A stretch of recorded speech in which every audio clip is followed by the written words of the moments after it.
شفاء صدور فاض وعطر كل لسان. السلام علیکم ورحمۃ اللہ وبرکاتہ. وعلیکم السلام ورحمۃ اللہ وبرکاتہ. کیا حال ہے آپ سب کا؟ کیا پریکٹس کی ہے کل گھر جا کے؟ کم کھایا ہے؟ اور دل تو نہیں خراب ہوا کم کھا کے؟ کوئی پرابلم ہوئی ہے کم کھا کے؟ کسی کو کوئی پرابلم ہوئی ہو کم کھا کے تو ہاتھ کھڑا کریں. جنہوں نے کم کھایا ہو اور انہیں کوئی پرابلم ہوئی ہو، کوئی ہے؟ آپ کیا کہنا چاہتے ہیں؟ آپ کے معدے میں درد ہے؟ آٹا تازہ تھا؟ اچھا، آپ نے کبھی پہلے کھائی؟ پہلے کبھی نہیں کھائی. اس کو خوب اچھا سا گوندا تھا؟ کچی تو نہیں تھی پکانے میں؟ بہت موٹی تو نہیں تھی؟ ہاں، موٹی زیادہ ہوگی نا تو آٹا ظاہرہ کچا تو پیٹ میں درد کرے گا. اس میں جو کا قصور ہے، اس میں تو بنانے کا قصور ہے.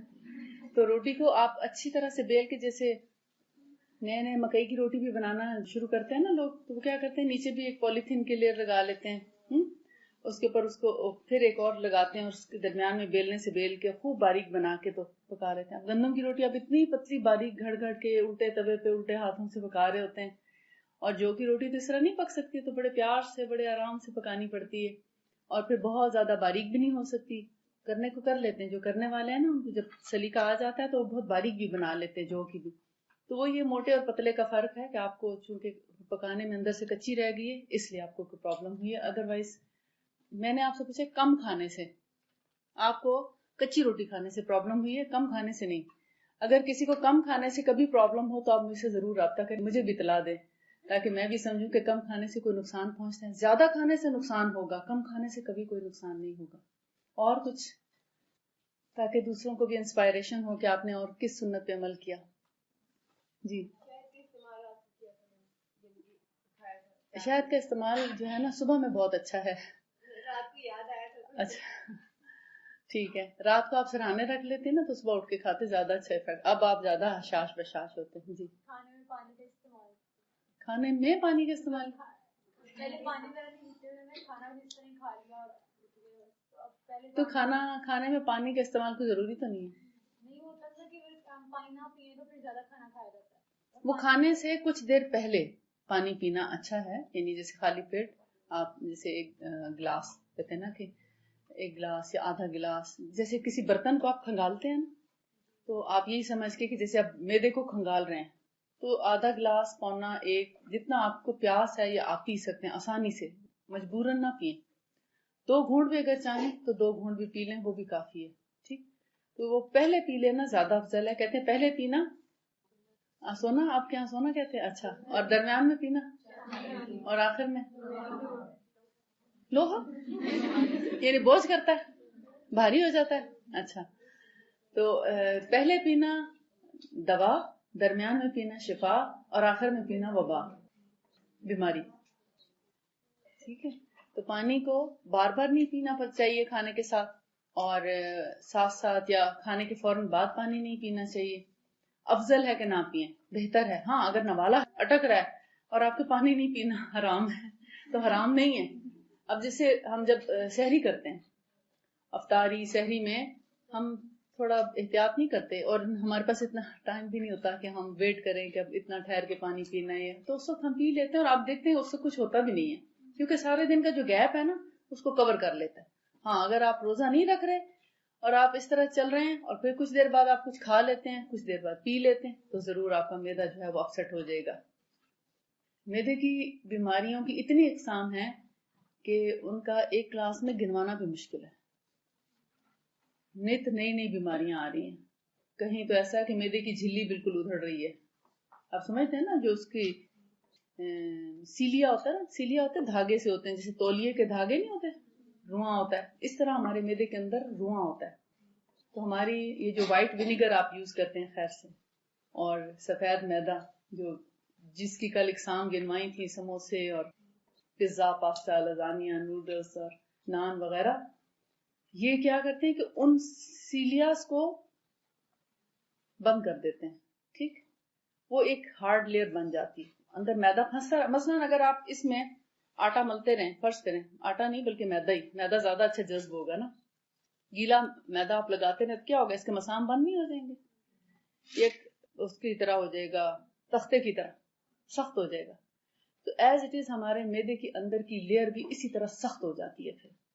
پھر جب ہم کھانا کھاتے ہیں، کوئی بھی چیز کھاتے ہیں، تو سیلیاس کا کام کیا ہوتا ہے، وہ جو رواں ہوتا ہے اس کو ایسے لہروں کی شکل میں آہستہ آہستہ آہستہ آہستہ اس کو ڈائجسٹ بھی کرتا ہے، اور اس سے ایبزارب جو اس کی طاقت اور توانائی ہے غذا کی وہ اپنے اندر جذب کرتا ہے اور پھر اس کو خون کے اندر شامل کرتا ہے. جب وہ ہارڈ ہو جاتی لیئر تو سیلیاس لہرانا بند کر دیتے ہیں، وہ ہارڈ ہو کے نا ایسے کھڑے ہو جاتے ہیں، جیسے آپ سمجھ لیجیے جیسی اس کی سرفیس ہے اس طرح ہارڈ ہو جاتا ہے.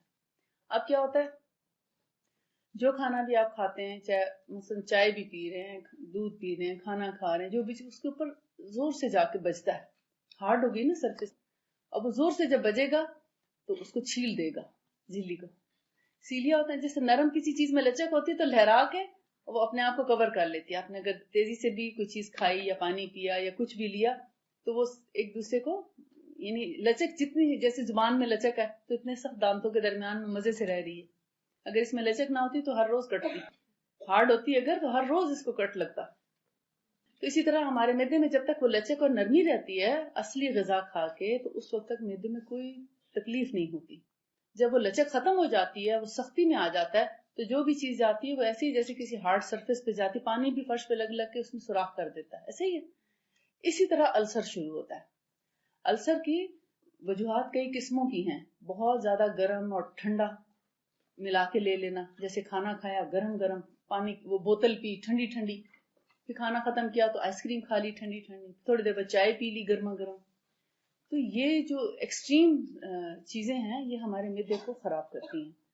دوسری طرف بہت زیادہ مرچ مسالے، کھٹی چیزیں، مسالے دار گرم مسالے، وہ بھی ہمارے معدے کی جھلیوں کو ادھیڑ دیتے ہیں. بس سمپلی یوں آپ کہہ لیں کہ آپ مطلب اگر میں ٹرمنالوجی میں بات کروں گی تو آپ کو سمجھ نہیں آئے گی. ہم ایک عام مطلب پبلک سے بات کر رہے ہیں، جو ان کی زبان میں آسان ہے اس میں بتانا زیادہ صحیح ہے، مناسب ہے، بجائے اس کے کہ میں اپنی ٹرمنالوجی میں بات کروں.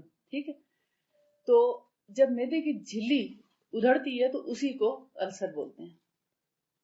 اس سے کیا ہوتا ہے کہ پھر آپ پانی بھی پیتے ہیں تو آپ کے معدے میں تکلیف ہوتی ہے، درد ہوتا ہے یا جلن ہوتی ہے. جیسے اگر فرض کریں ہاتھ چھل جائے یا سکن کہیں سے گرنے، جیسے گھٹنے ہیں گرنے سے چھل جاتے ہیں، رگڑ لگ جاتی ہے، تو ایز اٹ از ہمارے معدے کی جھلی بھی جب ادھڑ جاتی ہے تو جس طرح اس ادھڑے ہوئے گھٹنے کے اوپر آپ دیکھتے ہیں کپڑا بھی لگتا ہے تو تکلیف ہوتی ہے.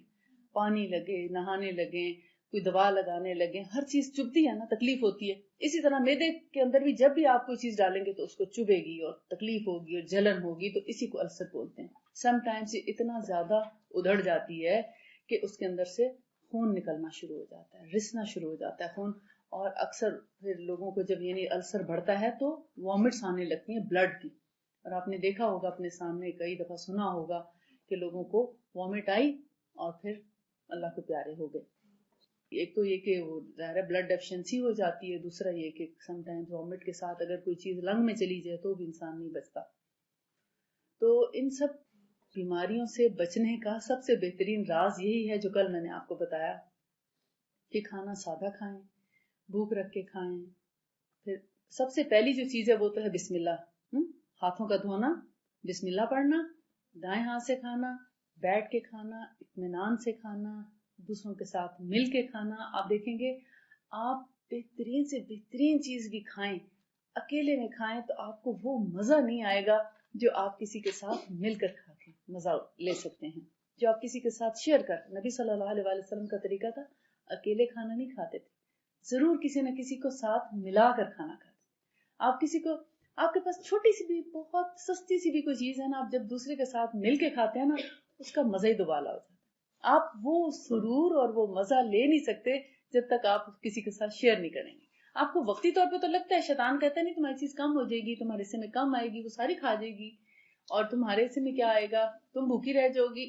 یہ وسوسے آتے ہیں شیطان کی طرف، یہ شیطانی خیالات ہوتے ہیں. حالانکہ جب آپ کسی کے ساتھ مل کر کھاتے ہیں اور سنت کے مطابق کھاتے ہیں، بسم اللہ پڑھ کر کھاتے ہیں، اللہ تعالیٰ اس کھانے میں برکت عطا فرما دیتا ہے.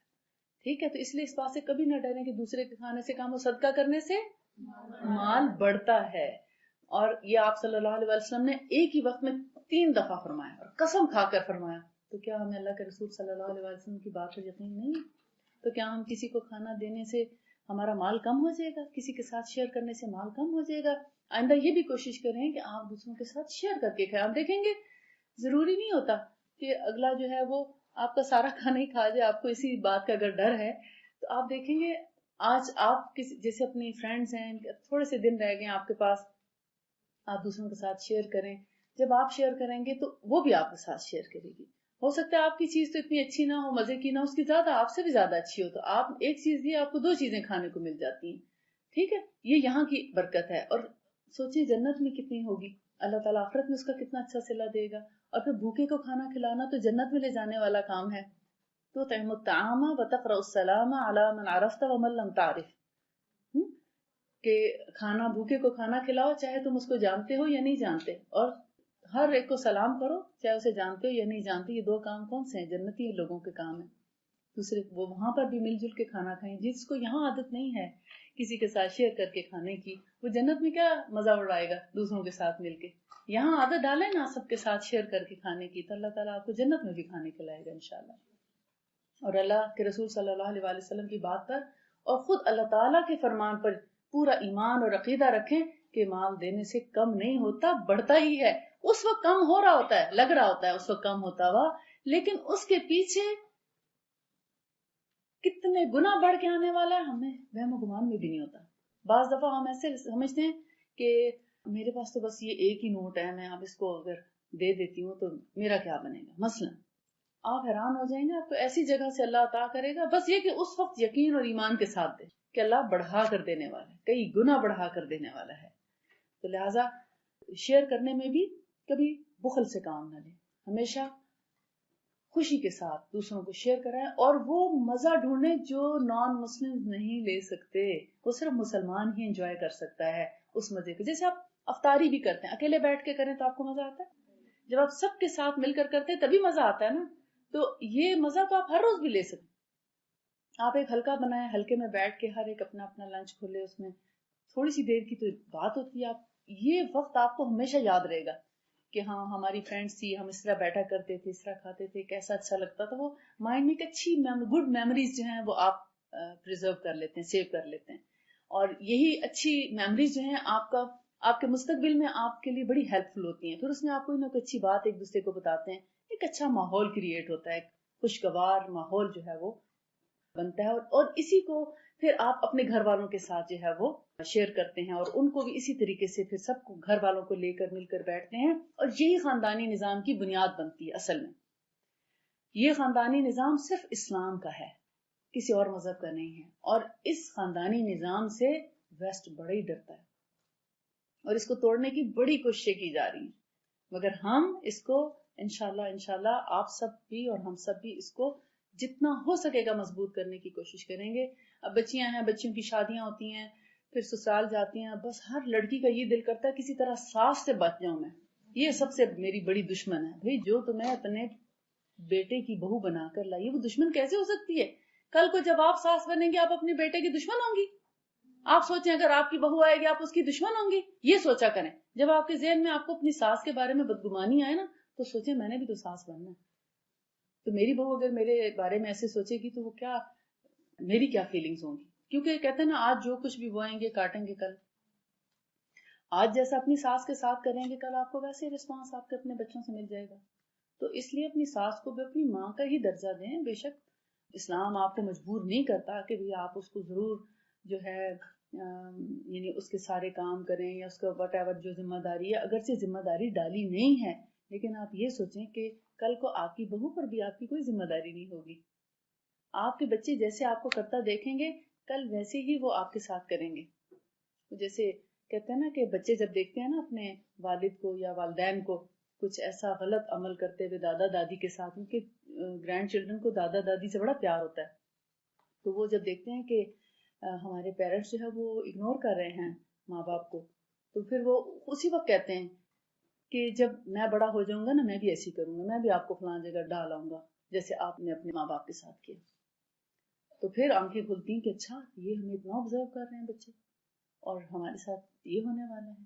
تو اگر آپ چاہتے ہیں کہ آپ کے ساتھ آپ کی اولاد اچھا سلوک کرے، تو آپ اولاد کے درجے پر ہیں تو آپ بھی اپنے والدین کے ساتھ اور اپنے شوہر ہیں اگر تو ان کے والدین کے ساتھ اچھا سلوک کریں، تو آپ کا بھی انشاءاللہ مستقبل اچھا ہوگا. کیونکہ آپ کو دیکھتے ہوئے آپ کے بچے آپ کو فالو کریں گے، جو آپ کریں گے کل کو آپ کے ساتھ وہی ہونے والا ہے. لیکن ہماری نیت میں یہ بات نہ ہو. یہ تو ایک ہے نا عدلے کا بدلہ ہے دنیا میں، اللہ تعالیٰ نے ایسے کیا ہے. کہتے ہیں نا آپ اپنے ماں باپ کے اگر فرما بردار ہیں تو آپ کی اولاد آپ کی فرما بردار ہوتی ہے. یہ تو نیچرلی ایسا ہوتا ہے، مگر ہماری نیت کیا ہونی چاہیے؟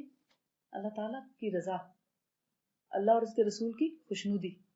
کہ رسول اللہ صلی اللہ علیہ وآلہ وسلم نے کس طرح کیا؟ کیا انہوں نے اپنے رشتہ داروں کے ساتھ اچھا سلوک نہیں کیا؟ آپ سوچیں وہ ان کی جو بہن شیما تھی جب آئی تھی تو آپ نے اپنی چادر اتار کے، حالانکہ وہ اس وقت مسلمان نہیں تھی، تو فرش پہ بچھا دی. صحابہ کرام پریشان ہو گئے کہ یہ قیدی ہو کر آنے والی عورت، نان مسلم عورت، اس کے لیے رسول پاک یہ کر رہے ہیں. سبحان اللہ. تو یہ نمونہ ہے ہمارے لیے رسول پاک صلی اللہ علیہ وآلہ وسلم کے بہترین اخلاق کا. اصل میں یہ بات میں آپ کو اس لیے کہہ رہی ہوں، یہ طب نبوی کا ایک بہت بڑا چیپٹر ہے اخلاقیات پر، ایمانیات پر، عقیدے پر، کہ جب تک ہمارا عقیدہ درست نہ ہو اس وقت تک ہم شفا کی طرف گامزن نہیں ہو سکتے. بہت سی بیماریاں ایسی ہیں جو عقیدے کے بگاڑ سے شروع ہوتی ہیں، ہمارے اخلاقیات کی خرابی سے شروع ہوتی ہیں. مثال میں آپ کو اخلاقیات کی خرابی کی ایک مثال دے دیتی ہوں. مثال کے طور پر آپ کو غصہ بہت آتا ہے، آپ بہت سینسٹیو ہیں، غصہ جلدی آ جاتا ہے، آپ سے برداشت نہیں ہوتا، آپ کہتے ہیں میں بڑی اسٹریٹ فارورڈ ہوں، میں دل میں نہیں رکھ سکتی، میں کہہ دیتی ہوں تو اس لیے میں بری بن جاتی ہوں. لوگ دل میں رکھ لیتے ہیں اس لیے اچھے بن جاتے ہیں. میں بس زبان کی تھوڑی کڑوی، میں سے دل کی تو میں بہت اچھی ہوں. اپنے آپ کو تو ہم بہت سی وہ دے دیتے ہیں نا رعایتیں. پھر جب دو سہیلیوں کا یا دو بہنوں کا معاملہ ہوتا ہے تو اس میں چھوٹی سی بات، جیسے کوئی چیز مثلا ماں باپ دیتے ہیں، فرض کریں اورنج ہی ہیں، آج کل کیلا اور مالٹا ہے مثال کے طور پر. اب آتی گھر میں چیز، ماں باپ سب بہن بھائیوں کو ایک جیسی تقسیم کرتے ہیں. کبھی کبھی کسی کا سائز چھوٹا یا بڑا ہوتا ہے، وہ ماں باپ نے تو نہیں کیا ہوتا، تو اللہ تعالیٰ کی بنائی ہوئی چیز ہے. اب وہ جو بہن بھائی جب جیسے ہوتا ہے نا زیادہ، تو ان کی نظر اپنی چیز جو ہمیں مل رہی ہے اس پہ نہیں ہوتی. بچے کیا کرتے ہیں، وہ دوسروں کی دیکھتے ہیں اس کو کتنا بڑا ملا ہے، اس کو کیسا ملا ہے، وہ ڈھیلا ہے، وہ اچھا ہے، وہ خراب ہے. ہاں اچھا، اب وہ نا دل میں میل رکھے. جس کو ذرا سا چھوٹا ملا یا جس کو ذرا سا خراب کوئی چیز آ گئی، اب ماں باپ تو ایسے دے رہے ہوتے ہیں نا، وہ یہ سوچ کے تھوڑی دے رہے ہوتے ہیں کہ اب اس کو میں نے اچھا دینا ہے، اس کو وہ جو آگے آیا وہ دے دیا.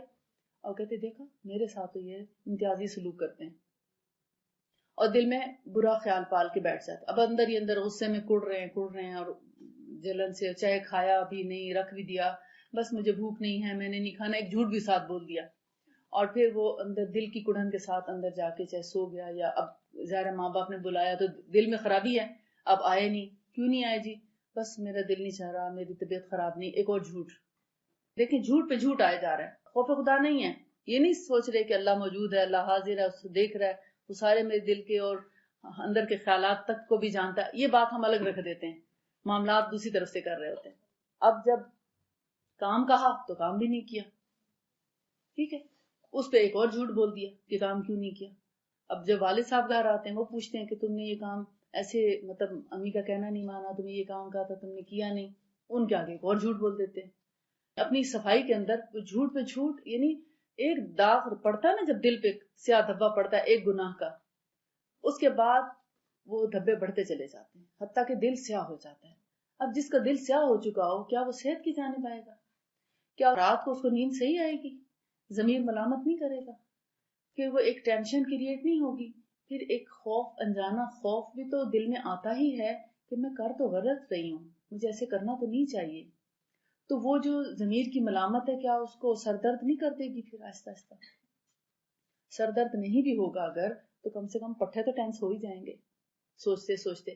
اب اس کو ریکوری کے لیے بھی کئی جھوٹ بولنے پڑیں گے، آئندہ کل اگلے دن کے لیے اس کو سوچنا پڑے گا کہ اب میں نے اس کل کی ساری جو اسکیم ہوئی ہے اس کو کور کرنے کے لیے مزید کیا پالیسی اختیار کرنی ہے، اب اس کو میں نے اگلے دن کا آغاز کیسے کرنا ہے. تو ایک غلط رویہ جو ہے وہ کتنی گناہ کرا دیتا ہے آپ سے. چھوٹی سی بات، ایک سوچیں شیطان نے ایک چھوٹا سا وسوسہ ڈالا کہ اس کو کیلا چھوٹا ملا، تمہیں چھوٹا ملا، اس کو بڑا ملا، اس کا ٹھیک تھا، فریش تھا، تمہارا جو تھا وہ نیچے سے نرم تھا مثلا. مطلب بہت ہی گھٹیا اور بہت ہی چھوٹی سی مثال ہے، لیکن یہ ہر روز کے معمولات میں ہوتی ہے چیز. جہاں 4 لوگ ہوتے ہیں وہاں ایسے معاملات ہوتے رہتے ہیں. اسی طرح بعض اوقات نوکروں میں یہ مسائل ہو جاتے ہیں. اب جب 2-4 نوکر گھر میں ہو نا، آپ سالن ڈال کے دیتے ہیں، کسی کی بوٹی چھوٹی کسی کی بڑی ہوگی، تو بس وہاں سے ان کے دلوں میں میل آنا شروع ہو جاتی ہے، اور وہ پھر آپس میں ان کی ڈسکشن شروع ہوتی ہیں، اور جھگڑے اور باتیں پتہ نہیں کہاں سے کہاں پہنچ جاتی ہیں ایک بوٹی کے چھوٹا ہونے سے، یا اس میں کسی کی بوٹی میں ہڈی آ جانے سے. تو آپ سوچیں کہ یہ شیطان کہاں سے شروع کرتا ہے اور کتنی بڑی یہ بیماری بن جاتی. جھوٹ، پھر وہ بہتان، زبان درازی، غصہ، سر میں درد، پھر نہ جانے کیا. اور اگر آپ ایک چھوٹی سی بات کو معاف کر دیں، خلاص کچھ بھی نہیں. اگر یہ ہے ناشکرا پن، اصل میں شیطان نے کیا کیا تھا؟ ایک تو ناشکرا پن کیا تھا اور ایک تکبر کیا تھا. ابا واستکبرا، مطلب نافرمانی کی تھی مگر وہ ناشکرا پن ہی تھا. نافرمانی کون کرتا ہے؟ جو ناشکرا ہوتا تو نافرمانی کرتا ہے نا. شکر گزار تو نافرمانی نہیں کرتا، اس کا تو دل لبریز ہو جاتا ہے اس چیز سے کہ بھی ہاں مجھے اتنا کچھ ملا ہے تو میں اس کا کیسے شکر ادا کروں. جنت کے لوگ جو ہیں وہ شکر گزار ہی ہوں گے. اب دیکھیں قرآن پاک کا آغاز ہی الحمد سے ہوتا ہے، شکر گزاری سے ہوتا ہے، کہ اتنی بڑی کلام جو ہمیں ملی ہے اس پر ہم پہلے شکر ادا کرتے ہیں، پھر اس سے آگے فائدہ اٹھانے کی کوشش کرتے ہیں. تو جو بھی صحیح معنوں میں مومن ہے اس کا رویہ ہمیشہ مشکور ہوتا ہے، شکر گزار لوگوں والا ہوتا ہے، شکر گزاری کا ہوتا ہے، وہ ناقدری نہیں کرتا. اب ایک چیز ہے نا، ہمیں تحفتاً مل رہی ہے، بعض اوقات کوئی ہم تحفہ دیتے ہیں کسی کو، کہتا ہے لو یہ کوئی چیز تھی تحفہ دینے کی، یہ ضرور دینا تھا. اب آپ کو کیا پتا اس نے اپنی کیسے جیب کاٹ کے آپ کو یہ جو بھی چیز دی ہے، چاہے پینسل ہی دی ہے، پتہ نہیں اس کے لیے پینسل خریدنا کتنا مشکل ہوگا. آپ کے تو حالات ہو سکتے اچھے ہوں، اس کے لیے ہو سکتا ہے پینسل خریدنا مشکل ہو. تو کسی کی کہتے ہیں نا آدھی کھجور بھی اگر کوئی تحفے میں دے تو اس کو برا نہ سمجھو، اس کو معمولی نہ سمجھو. آپ کو واقعہ یاد نہیں ہے جب نبی صلی اللہ علیہ وسلم نے فرمایا کہ اللہ کی راہ میں 2 آگے کس جنگ کی تیاری تھی، غزوہ احد کی تھی شاید، تبوک کی. تو وہ جب مال لے کر آنے لگے، حضرت ابوبکر جو اپنے پورے گھر کا سامان لے آئے، حضرت عمر آدھے گھر کا سامان لے آئے، صحابہ کرام نے بڑھ چڑھ کر دیا، حضرت عثمان نے بھی خوب مال دیا، سب صحابہ کرام جہاں تک ان کی توفیق تھی لا کر رکھا. اور ایک صحابی ایسے بھی تھے جن کے پاس کچھ نہیں تھا، کچھ نہیں تھا، صرف جان تھی بس. تو انہوں نے ساری رات ایک یہودی کا کنواں چلایا کہ ہاں محنت مزدوری کی، اور صبح اس کو مزدوری میں جو چند کھجوریں ملی وہ چند کھجوریں نبی صلی اللہ علیہ وسلم کے پاس لے گیا کہ یہ میری طرف سے آپ صدقہ کرو. اب سوچیں کہ ایک جنگ کی تیاری ہے جہاں پیسے کی ضرورت ہے، وہاں کھجور دینا کتنا عجیب سا لگتا ہے ایک دنیا دارانہ نظر سے. لیکن انہوں نے اس کو معمولی نہیں سمجھا. انہوں نے سوچا میں نے پوری رات کی جو محنت کی ہے اس پر میرا رب مجھ سے راضی ہو جائے گا، کیونکہ میرے پاس یہی تھا.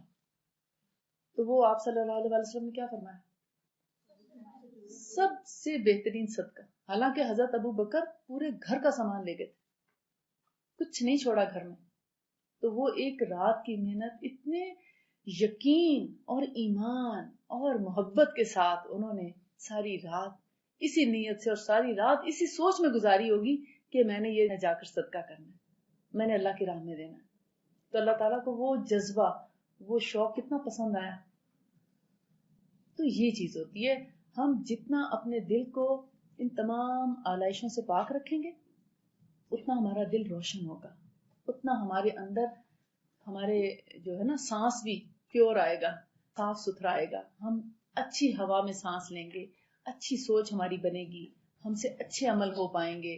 ہمارے دل جب بغض سے دور ہوں گے، دوسروں کی برائی سے اور دوسروں کے منفی رویوں کا اثر جب ہم نہیں لیں گے تو ہمارے اندر ایک خاص قسم کی صحت پروان چڑھے گی. یہ جو چیز ہے یہ طب نبوی کا خلاصہ ہے کہ آپ لوگوں سے اچھا گمان کریں، اللہ کے بندوں کو معاف کریں، ان کی خامیاں، کوتاہیاں، کمیاں، کمزوریاں ان کو معاف کر دیں، اور اپنا جو تعلق ہے وہ اللہ تعالیٰ سے استوار کریں، اور اپنی کمزوریوں پہ ہم نظر رکھیں. یعنی اپنی خامیاں تلاش کریں. کیوں؟ تاکہ ہم ان کی اصلاح کر سکیں. اور اگر کوئی ہمیں پوائنٹ آؤٹ کرے کہ میرے اندر یہ غلطی ہے یا میری خامی ہے یا میں زیادہ غصے والی ہوں یا میں الفاظ کا استعمال درست نہیں کرتی بات کرتے ہوئے اور دوسروں کو ہرٹ کر دیتی ہوں یا دوسروں کو اذیت ہوتی ہے میری بات سے میری زبان سے، تو میں ایسے الفاظ بدل دوں. میں ان الفاظ کو بدل کے ان سے اچھے الفاظ کا استعمال شروع کروں تاکہ لوگ میری زبان سے تکلیف نہ اٹھائیں، ہرٹ نہ ہوں. تو یہ جو رویہ پیدا ہوگا یہ بہترین صحت مندانہ ماحول پروان چڑھائے گا. آپ دیکھیں گھر میں اگر ماں حلیم طبع ہے، متحمل مزاج ہے، ٹھنڈے دل کی ہے، ٹھنڈا رویہ ہے، اطمینان اور پرسکون، یعنی اس کا ذہن جو ہے وہ مطمئن ہے، اس کا دل بھی مطمئن ہے، تو کیسا ماحول ہوتا ہے گھر کا، کتنا پرسکون ہوتا ہے یہ. لیکن جہاں ماں غصے والی ہو، ذرا کوئی بات کرے دبا کے اس سے بڑھ کر جواب دے، بچہ کچھ کرے تو فوراً لگا دے اس کو، کیسا ماحول ہے گھر کا، کتنا ٹینس ماحول ہو جاتا ہے. اس میں بڑے بوڑھوں کو بھی رہنا کتنا اذیت ناک ہو جاتا ہے. اس میں اگر کوئی مریض بیٹھا ہو خاص کر تو وہ سوچے کتنا ہرٹ ہوتا ہے صرف دیکھ دیکھ کے. اسی لیے نیپولین نے کہا تھا مجھے ایک اچھی ماں دو، میں تمہیں ایک اچھی قوم دوں گا. کیونکہ ہر ماں ایک قوم کو جنم دیتی ہے، اس کے پیچھے ایک بہت بڑا خاندان ہوتا ہے. اب آپ سوچیں اس وقت میرے 10 گرینڈ چلڈرن، یعنی میں اس طرح جب سوچتی ہوں اپنے 6 بچے ہیں، پھر آگے ان کے بچے ہیں 10 بچے، مزید 16 بچے ہو گئے میرے. اب وہ 16 سمجھے خاندان الگ الگ بنے گے تو سوچیں نا قوم بن جائے گی. تو اس ہر ماں کے پیچھے ایک پوری قوم ہوتی ہے. آپ اپنے آپ کو فرد واحد نہ سمجھیں، آپ کے پیچھے پتہ نہیں کتنی دور تک نسلیں چلیں گی، اور ان کی اچھائی اور برائی کا دار و مدار ہمارے علم، ہمارے عمل، ہمارے مزاج اور ہمارے کردار کے اوپر ہے. جیسا ہمارا کردار ہوگا، جیسا ہمارا اخلاق ہوگا، وہ اسی طرح پنپیں گے، اسی ڈگر پہ چلیں گے. آپ دیکھیں آپ اپنی ماں کو فالو نہیں کرتے، چاہے آپ ان کی خدمت کر رہے ہیں کہ نہیں کر رہے، چاہے آپ ان کو ڈس لائک بھی کرتے ہیں، اللہ نہ کرے کہ آپ ڈس لائک کرنے والوں میں سے ہوں، لیکن کچھ ایسے ہوتے ہیں جن کا یہ چھوٹی چھوٹی باتیں دل میں بیٹھی ہوتی بچپن کی، اس سے زیادہ پیار کیا تھا، مجھے کم پیار کیا تھا، اس سے زیادہ اٹیچمنٹ تھی، میرے سے کم اٹیچمنٹ تھی، بس میں تو ایسی پل گئی ہوں، مجھے تو کسی نے نہیں پالا. تو ناشکری کی انتہا ہے نا.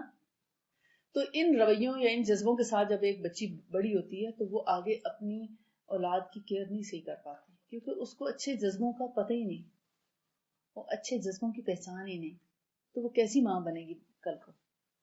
تو اس لیے آج کا جو آپ کا ٹارگٹ ہے نا وہ یہ کہ آج سے آپ معاف کرنا سیکھیں.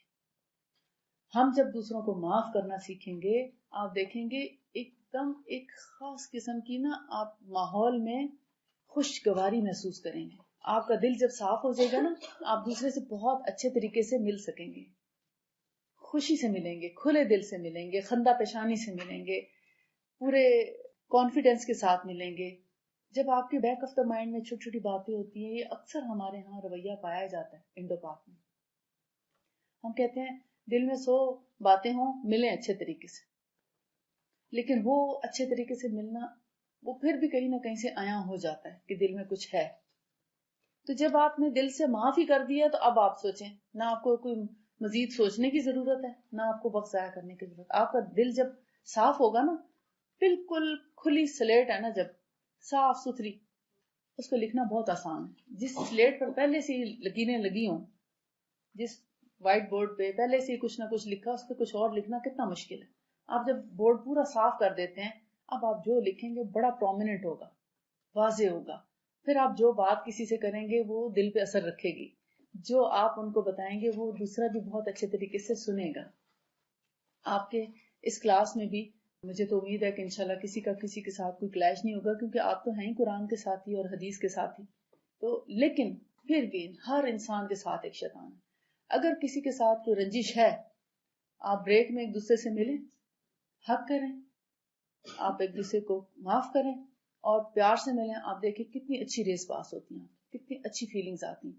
یہ ہے صحت کی بنیاد. اصل میں اس کو تو کسی نے ٹچ بھی نہیں کیا آج تک، کسی سائنس نے اس کو دیکھا تک نہیں ہے، اور یہ رسول پاک صلی اللہ علیہ وسلم کا بنیادی منہج تھا کہ وہ اسی منہج پہ چلتے ہوئے ہی دراصل آگے انسانیت کو دین کی طرف بلا رہے ہیں، اللہ کے راستے کی طرف بلا رہے ہیں، لوگوں کو صحت اور تندرستی کی طرف بلا رہے ہیں۔ آپ نے فرمایا 2 نعمتیں ایسی ہیں، کون کون سی؟ ایک ایمان اور دوسرا عافیت یعنی صحت۔ ایمان کے بعد سب سے بڑی جو نعمت ہے وہ صحت ہے، کیونکہ اگر آپ کے پاس ایمان تو ہے، اخلاق ہے، کردار ہے، مگر آپ کے پاس صحت نہیں، آپ پڑے ہیں، آپ کچھ کر ہی نہیں سکتے، آپ کا وہ ایمان، وہ اخلاق، وہ کردار کہاں جا کے کام آئے گا؟ کتنا کام آ سکتا ہے؟ لیکن اگر ان سب چیزوں کے ساتھ آپ کی صحت اچھی ہے اور اس کے ساتھ آپ ان سب چیزوں کو لے کے چل رہے ہیں تو دیکھیں دنیا میں کہاں تک روشنی پھیلتی ہے، کتنے لوگ آپ سے استفادہ حاصل کریں گے انشاءاللہ۔ تو اس لیے کل کی جو میں نے آپ کو بریک لگائی ہے تھوڑی سی کھانے پینے کے متعلق، وہ اس لیے تھی کہ اب دیکھیں ہم سارا دن تقریباً ہمارا نا گھروں میں اگر رہیں نا تو ابھی تو آپ ادھر آ جاتے ہیں، تھوڑا آپ کو ماحول ایک ملا ہوا ہے، آپ مل جل کے پڑھتے ہیں، آپ کو اچھا ایک وقت پاس ہو جاتا ہے۔ لیکن یہ وقت آپ جب گھر میں گزارا کرتے تھے تو آپ کو آئیڈیا ہے یہ چھٹی کے دن جب آپ گزارتے ہیں تو آپ کیا کرتے ہیں؟ زیادہ وقت کچن نہیں ہوتا نا، ہے نا؟ انسان نہ جانے کیوں کھانے پینے کی چیزوں سے بہت جلدی اٹریکٹ ہوتا ہے۔ یہ اللہ تعالیٰ نے نیچر میں رکھی ہے نا چیزیں، کہ کھانے کی خواہش ہے، خواہش نفسانی ہے، یہ مرغوب ہے انسانوں کو۔ وَلْتُؤْثِرُونَ الْحَيَاةَ الدُّنْيَا وَالْآخِرَةُ خَيْرٌ وَأَبْقَىٰ۔ آپ یہ سوچا کریں کہ میں دنیا کا کھانا، جب آپ کو اپنے اوپر ترس آنے لگے نا، ہائے میں نے کم کھایا ہے، ہائے اب میں کم کھایا کروں گی، میں کتنی بیچاری ہوں، تو آپ یہ سوچا کریں یا اللہ میں اپنے کھانے میں سے بچا کر یہ صدقہ کیا کروں گی۔ ہاں، نیت یہ ہو کہ میں باقی جو زیادہ کھانا کھاتی تھی وہ اس کو میں کیلکولیٹ کر کے انشاءاللہ صدقہ کر دیا کروں گی، اور اس کے بدلے آپ مجھے جنت میں اچھے اچھے کھانے کھلانا۔ یہ میں اس لیے سیکریفائس کر رہی ہوں تاکہ یہاں میری صحت اچھی ہو، اور ان کھانوں کے بدلے آپ مجھے جنت میں کھانا کھلانا تاکہ میں ہمیشہ ہمیشہ کے اچھے اچھے کھانے کھا سکوں۔ یہاں تو ہمارے پاس اتنا وقت نہیں ہے نا کہ اب جیسے کھانا کھاؤ پھر چائے پیو تو کتنا ٹائم ضائع ہو جاتا ہے چائے پیتے پیتے۔ تو اگر ہم وہی وقت بچا کے اپنا کوئی اور قیمتی کام کر لیں، مطلب مزید کچھ سیکھ لیں یا سکھا دیں تو زیادہ اچھا ہے۔ 10-15 منٹ ایک کپ کو ختم کرنے میں لگ جاتے ہیں۔ میں تو اسی لیے اوائڈ کرتی ہوں چائے کو، مطلب چائے پیتے پیتے کتنا انسان کا دن میں وقت ضائع ہو جاتا ہے، بہت مشکل لگتا ہے چائے پینا، اس کے لیے نا ٹھہرنا پڑتا ہے، ہمیں تو ٹھہرا ہی نہیں جاتا ایک جگہ زیادہ دیر کہ بھی ہمیں یہ بھی کرنا ہے، یہ بھی کرنا ہے، یہ بھی کرنا ہے، ذہن میں آگے ایک ریل چل رہی ہوتی کہ اس کے بعد اور کیا کرنا ہے۔ تو چائے تو ان لوگوں فارغ لوگوں کا کام ہے پینا، جن کے پاس کوئی کام نہیں ہے تو چلو چائے پی کے ٹائم پاس کر لیں۔ ہم جیسے لوگ چائے کیسے پئیں؟ تو آپ جو ہے کھانے کو کم کر کے اپنے اوپر ترس نہ کھائیں۔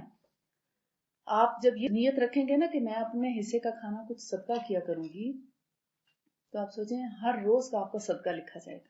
آپ نے جب ایک دفعہ نیت کر لی نا میں نے اس لیے کام کیا تاکہ میں باقی جو ہے وہ صدقہ کر سکوں۔ اب مثلا اگر آپ دن میں 3 روٹی کھاتے تھے، فرض کریں آپ نے 2 کر دی ہیں، 1 روٹی کا آپ حساب مطلب اپنے ذہن میں اس طرح رکھیں کہ آپ ہفتے بعد 8 روٹیاں جو ہیں وہ کسی نہ کسی کو، جو بھی حقدار ہے، جو آپ کو زیادہ اچھا پتا ہے، آپ کے آس پاس کوئی چوکیدار ہیں یا آپ کے غریب رشتے دار ہیں یا کوئی ہمسائے میں غریب ہیں، کوئی جیسے ساتھ سرون کوارٹر میں کوئی رہ رہے ہوتے ہیں، ان کے حالات بہت خراب ہوتے ہیں، مشکل ہوتی ہے، یا کوئی یتیم بچے یا کچھ ایسے جن کو آپ جانتے ہو، آپ ان کو آپ مہینے بعد 2 مہینے بعد ایک بوری آٹے کی وہ دے دیں جو آپ نے اپنے حصے میں سے کاٹ کے رکھی، ٹھیک ہے، اور یہ کہیے گا اللہ تعالیٰ سے اللہ یہ جو کھانا ہے میں جنت میں باقی جا کے کھانا ہے، یہ میں اس لیے بچا رہی ہوں تاکہ میں یہ جنت میں جا کے کھاؤں۔ تو کیا اللہ تعالیٰ آپ کو نہیں دے گا جنت میں؟ انشاءاللہ دے گا۔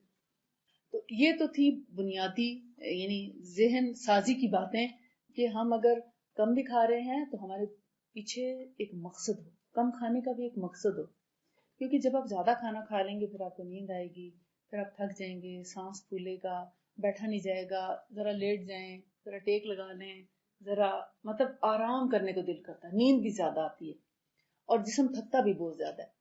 کم کھائیں گے آپ جلدی سے ہضم کھانا ہو جائے گا، آپ ایکٹیو رہیں گے، پھرتیلے رہیں گے۔ اچھا جتنا زیادہ کھانا کھائیں گے باڈی میں اتنے ہی زیادہ ٹاکسنز جمع ہوتے ہیں، کیونکہ جسم کو معدے کو بھی ہضم کرنا پڑتا ہے، گردوں کو بھی اتنا کام کرنا پڑتا ہے، انہوں نے ایک لمٹ میں کام کرنا ہے۔ اگر ہم وہ لمٹ کراس کر کے ان کے اوپر بوجھ ڈال رہے ہیں تو وہ تو جواب دینا شروع کر دیں گے آہستہ آہستہ. جب وہ ہمارا ساتھ نہیں دیں گے تو پھر بلڈ پریشر ڈیولپ ہوگا, یا شوگر ڈیولپ ہوگی, یا کولیسٹرول ہائی ہو جائے گا, ٹرائیگلیسرائڈ زیادہ ہو جائیں گے, یا کوئی اور اوبیسٹی ہو جائے گی, گیسٹرک پرابلم ہو جائیں گے, گھٹنوں میں کمر میں درد شروع ہو جائے, کچھ نہ کچھ تو ہوگا. اور یہ بیسیکلی ہوتے ٹاکسنز ہیں باڈی کے اندر, جس سے یہ ساری بیماریاں شروع ہوتی ہیں. تو جب ہم اپنے جسم کو اتنا فالتو رکھا ہی نہیں کہ کہیں جمع ہو, آپ ایسے ہی ہے نا, سامان لے کر آتے ہیں گھر میں, اب اتنا زیادہ لے آتے ہیں کہ گھر میں رکھنے کی تو جگہ ہی نہیں. اب کچن کا سامان لے آئے, دالیں, چاول, آٹا, سب کچھ اکٹھا, مطلب چیزیں زیادہ ایک ہی دفعہ لا کے رکھنے, روز روز کون لے کر آئے.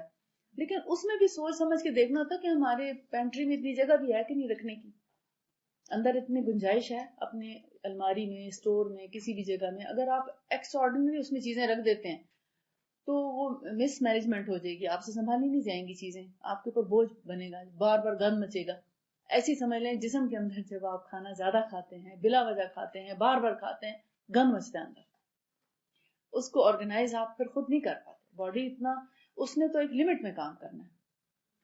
اگر آپ تھوڑی چیز لے کر آئیں, کھانا پکایا مثلا لمیٹڈ, آپ فرض کریں روز کی اگر سبزی تازہ لے کر کھائیں تو اس کی کیا ہی بات ہے. ہم فریج بھر لیتے ہیں, ہفتے کی سبزی کٹھی رکھ لیتے ہیں, باسی کر کر کے کھاتے ہیں. کچھ گل سڑ جاتی ہے, کچھ پک جاتی ہے, کچھ ضائع ہو جاتی ہے, پھر کھانے دیکھ دیکھ کے کھانے کو ویسے ہی دل نہیں کرتا, پھر پھینک دیتے ہیں. نہ اپنے کام آئی نہ کسی اور کے کام آئی, ہم نے رسک ضائع کیا تھا. تو وہی اگر آپ تھوڑی سی چیز لے کر آئیں, تازہ چیز لے کر آئیں, تازہ پکائیں, یعنی اگر اتنا سورس ہو کہ انسان لے سکے تازہ, وہ ٹائم کی بھی بات ہوتی ہے, بہت سے مسائل ہوتے ہیں پیچھے. لیکن اگر ایک نہیں تو چلو 2 دن کی میکسیمم دے دیں, تو آپ تھوڑی چیز لائیں گے, رکھنے میں بھی آسانی ہے, پکانے میں بھی آسانی ہے, کھانے میں, سمیٹنے میں, سب چیزیں بہت آسانی سے مینیج ہو جاتی ہیں. تو باڈی کے اندر بھی یہی حال ہے کہ آپ جب اس میں کھانا کم ڈالیں گے, بار بار اس کے اندر چیزیں نہیں انڈیلتے جائیں گے, تو وہ بھی آسانی کے ساتھ ہر چیز کو مینیج کر لے گا. لیور اپنا کام بہت اچھے طریقے سے کر پائے گا, کڈنیز, اپنا اسٹمک, ایوری تھنگ سارا فرسٹ کلاس کام کرتا ہے. ٹاکسنز نہیں جمع ہوں گے باڈی میں, آپ کو کوئی پرابلم نہیں ہوگی. پھر دوسری جو آپ نے صدقہ کی نیت کر رکھی ہے, آپ دیکھیں گے جب آپ اپنی ہر چیز میں سے کچھ نہ کچھ صدقہ کریں گے. میں آپ کو ایک راز کی بات بتاتی ہوں اور ایکسپیرینس کی بات بتاتی ہوں کہ جب آپ اپنی ہر چیز میں سے صدقے کی نیت کر لیتے ہیں, آپ یقین مانیں بہت سی بلائیں ٹل جاتی ہیں آپ کے اوپر سے. یہ ایکسپیرینس کی بات کر رہی ہوں. آپ جب ہر چیز میں صدقے کی کوشش کریں گے نا, جیسے بعض اوقات ہوتا ہے آپ پین لیے, اب چلے آپ ایک پین کسی کو دے دیتے ہیں, فرض کریں پینسل لی ہے, پینسل ایک کسی اور کو بھی دے دیتے. مثلا آپ نے اپنے لیے اسکارف, اگر اللہ تعالیٰ نے اتنی دی ہے توفیق کہ آپ ایک کی بجائے 2 اسکارف لے سکتے ہیں, کسی اور کو بھی کسی ضرورت مند کو دے دیتے ہیں ساتھ, تو آپ کا صدقہ. یا کپڑوں میں سے کچھ بھی, واٹ ایور, کھانے پینے کی چیزوں میں سے, جیسے کھانے کی میں نے آپ کو آئیڈیا دیا کہ کھانے میں سے آپ اپنا ایک ایک روٹی روز کی بچا کے وہ کسی کو صدقہ کر نیت سے دے دیں. سالن ہے تو اگر بچ جاتا ہے تو آپ جیسے الہدا آتے ہوئے رستے میں آپ پیکٹ بنا لیا کریں گھر میں, اور جو سالن بچا ہے وہ آپ کسی بھی غریب کو ایک روٹی اور سالن رستے میں, جہاں کہیں اشارے پہ مانگنے والے آ رہے ہوتے ہیں, بیچارے بھوکے ہوتے ہیں کہ کھانا نہیں کھایا کچھ ہے, تو آپ ان کو ایک شاپر میں آپ روٹی رکھیں اور ایک میں سالن زپ لاک میں پیک کریں, اور ایک لفافے میں رکھ کے کھانا ایک انسان کا وہ ساتھ رکھیں, اور رستے میں کسی کو بھی پکڑا دیں, تو وہ آپ کا ہر روز کا ایک صدقہ ہے. یعنی وہ ڈیپینڈ کرتا ہے نا, اب آپ کو آتے ہوئے سہولت ہے, جاتے ہوئے گھر جا کے آپ کو آسانی سے, اگر آپ رات سے سوچ کے رکھیں گے تو آپ کے سارا کام ہو جائے گا.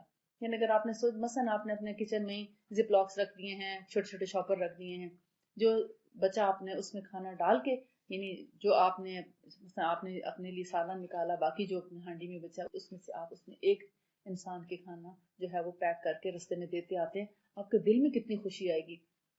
ایک آپ کا پیس آف مائنڈ آپ کو ملتا ہے کہ میں نے کسی کا حق ادا کیا, میں نے اپنے مال کا صدقہ کیا, اس کا حق ادا. اس کا ریوارڈ میں دنیا کا بتا رہی ہوں, آخرت کا تو اللہ تعالیٰ بے شمار دے گا انشاءاللہ, اور وہ ہماری نیت پہ ڈیپینڈ کرتا ہے ہم نے کہ اللہ تعالیٰ کی خاطر کیسی نیت رکھی.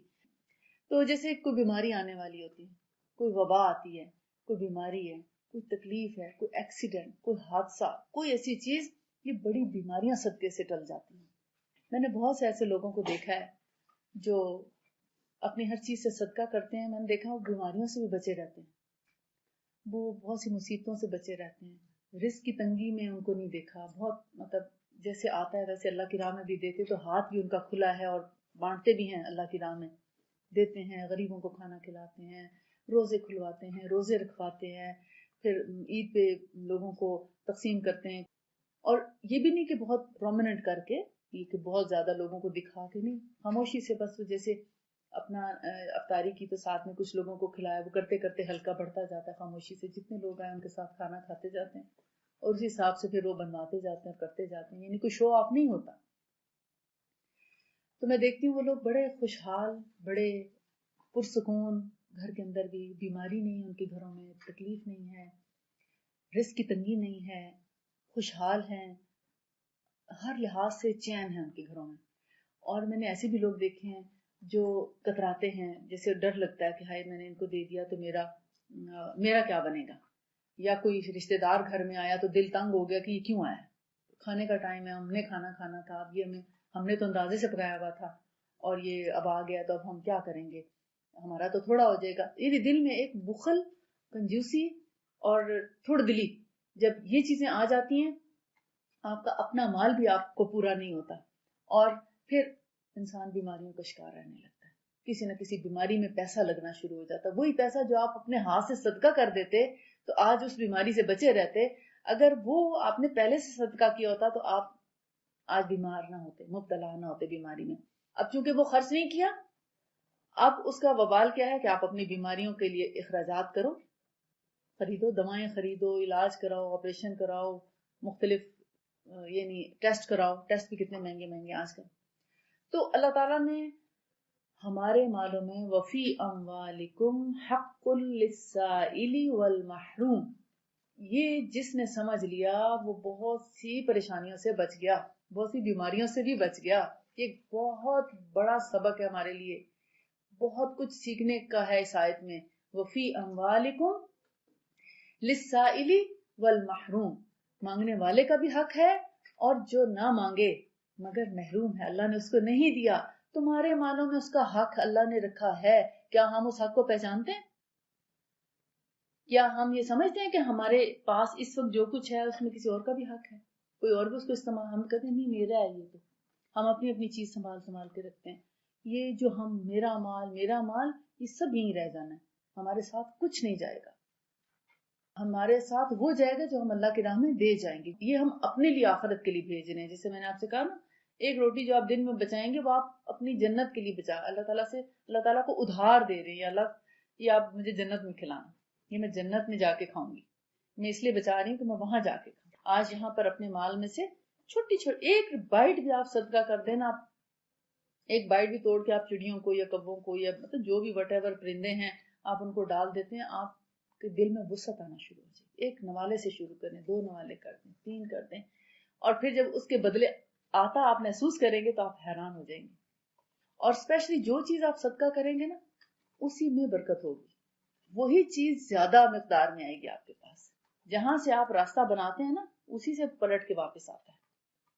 جس چیز کو آپ پسند کرتے ہیں نا آپ وہ صدقہ کریں گے وہی چیز آپ کے پاس آئے گی. جیسے زلزلہ اللہ نہ کرے آ جاتا ہے، یا کبھی سیلاب آ جاتا ہے، یا کوئی ایسی اور ناگہانی آفت آ جاتی ہے، لوگوں کے گھر اجڑ جاتے ہیں اور بیچارے نقصان ہو جاتا ہے کچھ گھروں میں آسمانی اور ناگہانی آفات سے. تو جب ہم ان کو اپنے قابلیت صلاحیت کے ساتھ ان کی مدد کرتے ہیں، یا اپنے مالوں کے ساتھ ان کی مدد کرتے ہیں، یا اپنی ذہنی یعنی انٹلیکچوئل کیپیسٹی کو یوز کرتے ہیں کہ ہم یعنی ان کے لیے کچھ آئیڈیاز ہمارے ذہن میں ہو کہ ان کو اس طریقے سے اگر ہم یہ سامان پہنچائیں اور یہ طریقہ اختیار کریں، ان کو اس طریقے سے پرووائڈ، یعنی کچھ لوگ ہوتے ہیں جو پلاننگ بہت اچھی کرتے ہیں.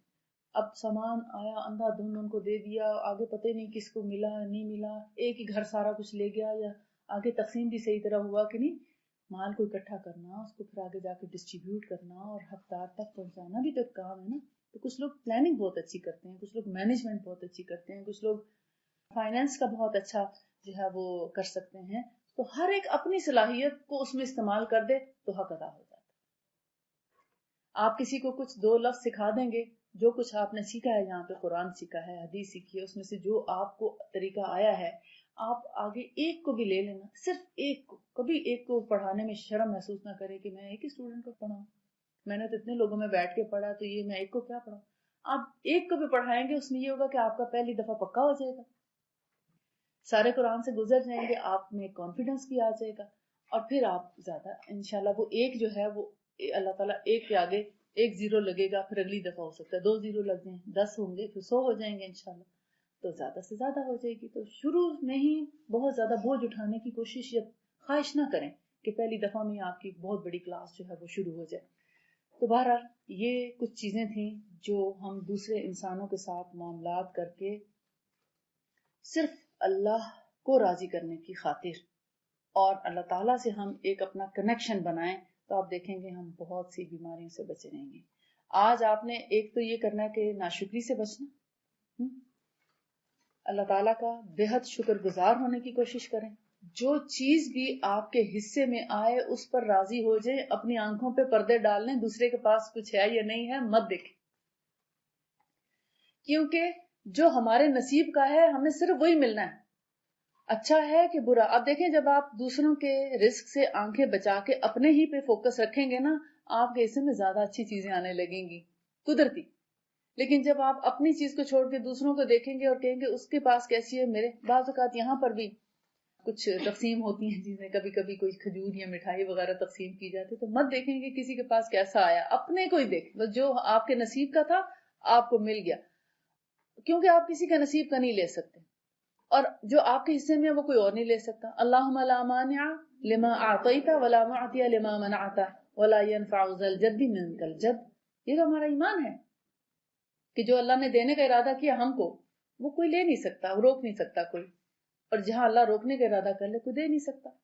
تو بس پھر تو جھگڑا ہی ختم ہو جاتا ہے. اصل تو معاملہ ہے آپ ہم سب اللہ کے ساتھ اپنا معاملہ درست کریں.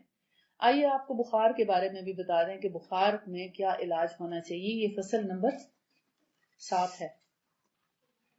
بسم اللہ الرحمن الرحیم. اب آپ دیکھیں کہ اس کی جو ہیڈنگ ہے نا وہ لکھی ہے, پہلی قسم ادویہ طبیعیہ سے علاج کرنے کے بارے میں بخار کے علاج کے متعلق ہدایات نبی. سمجھ آ رہی ہے؟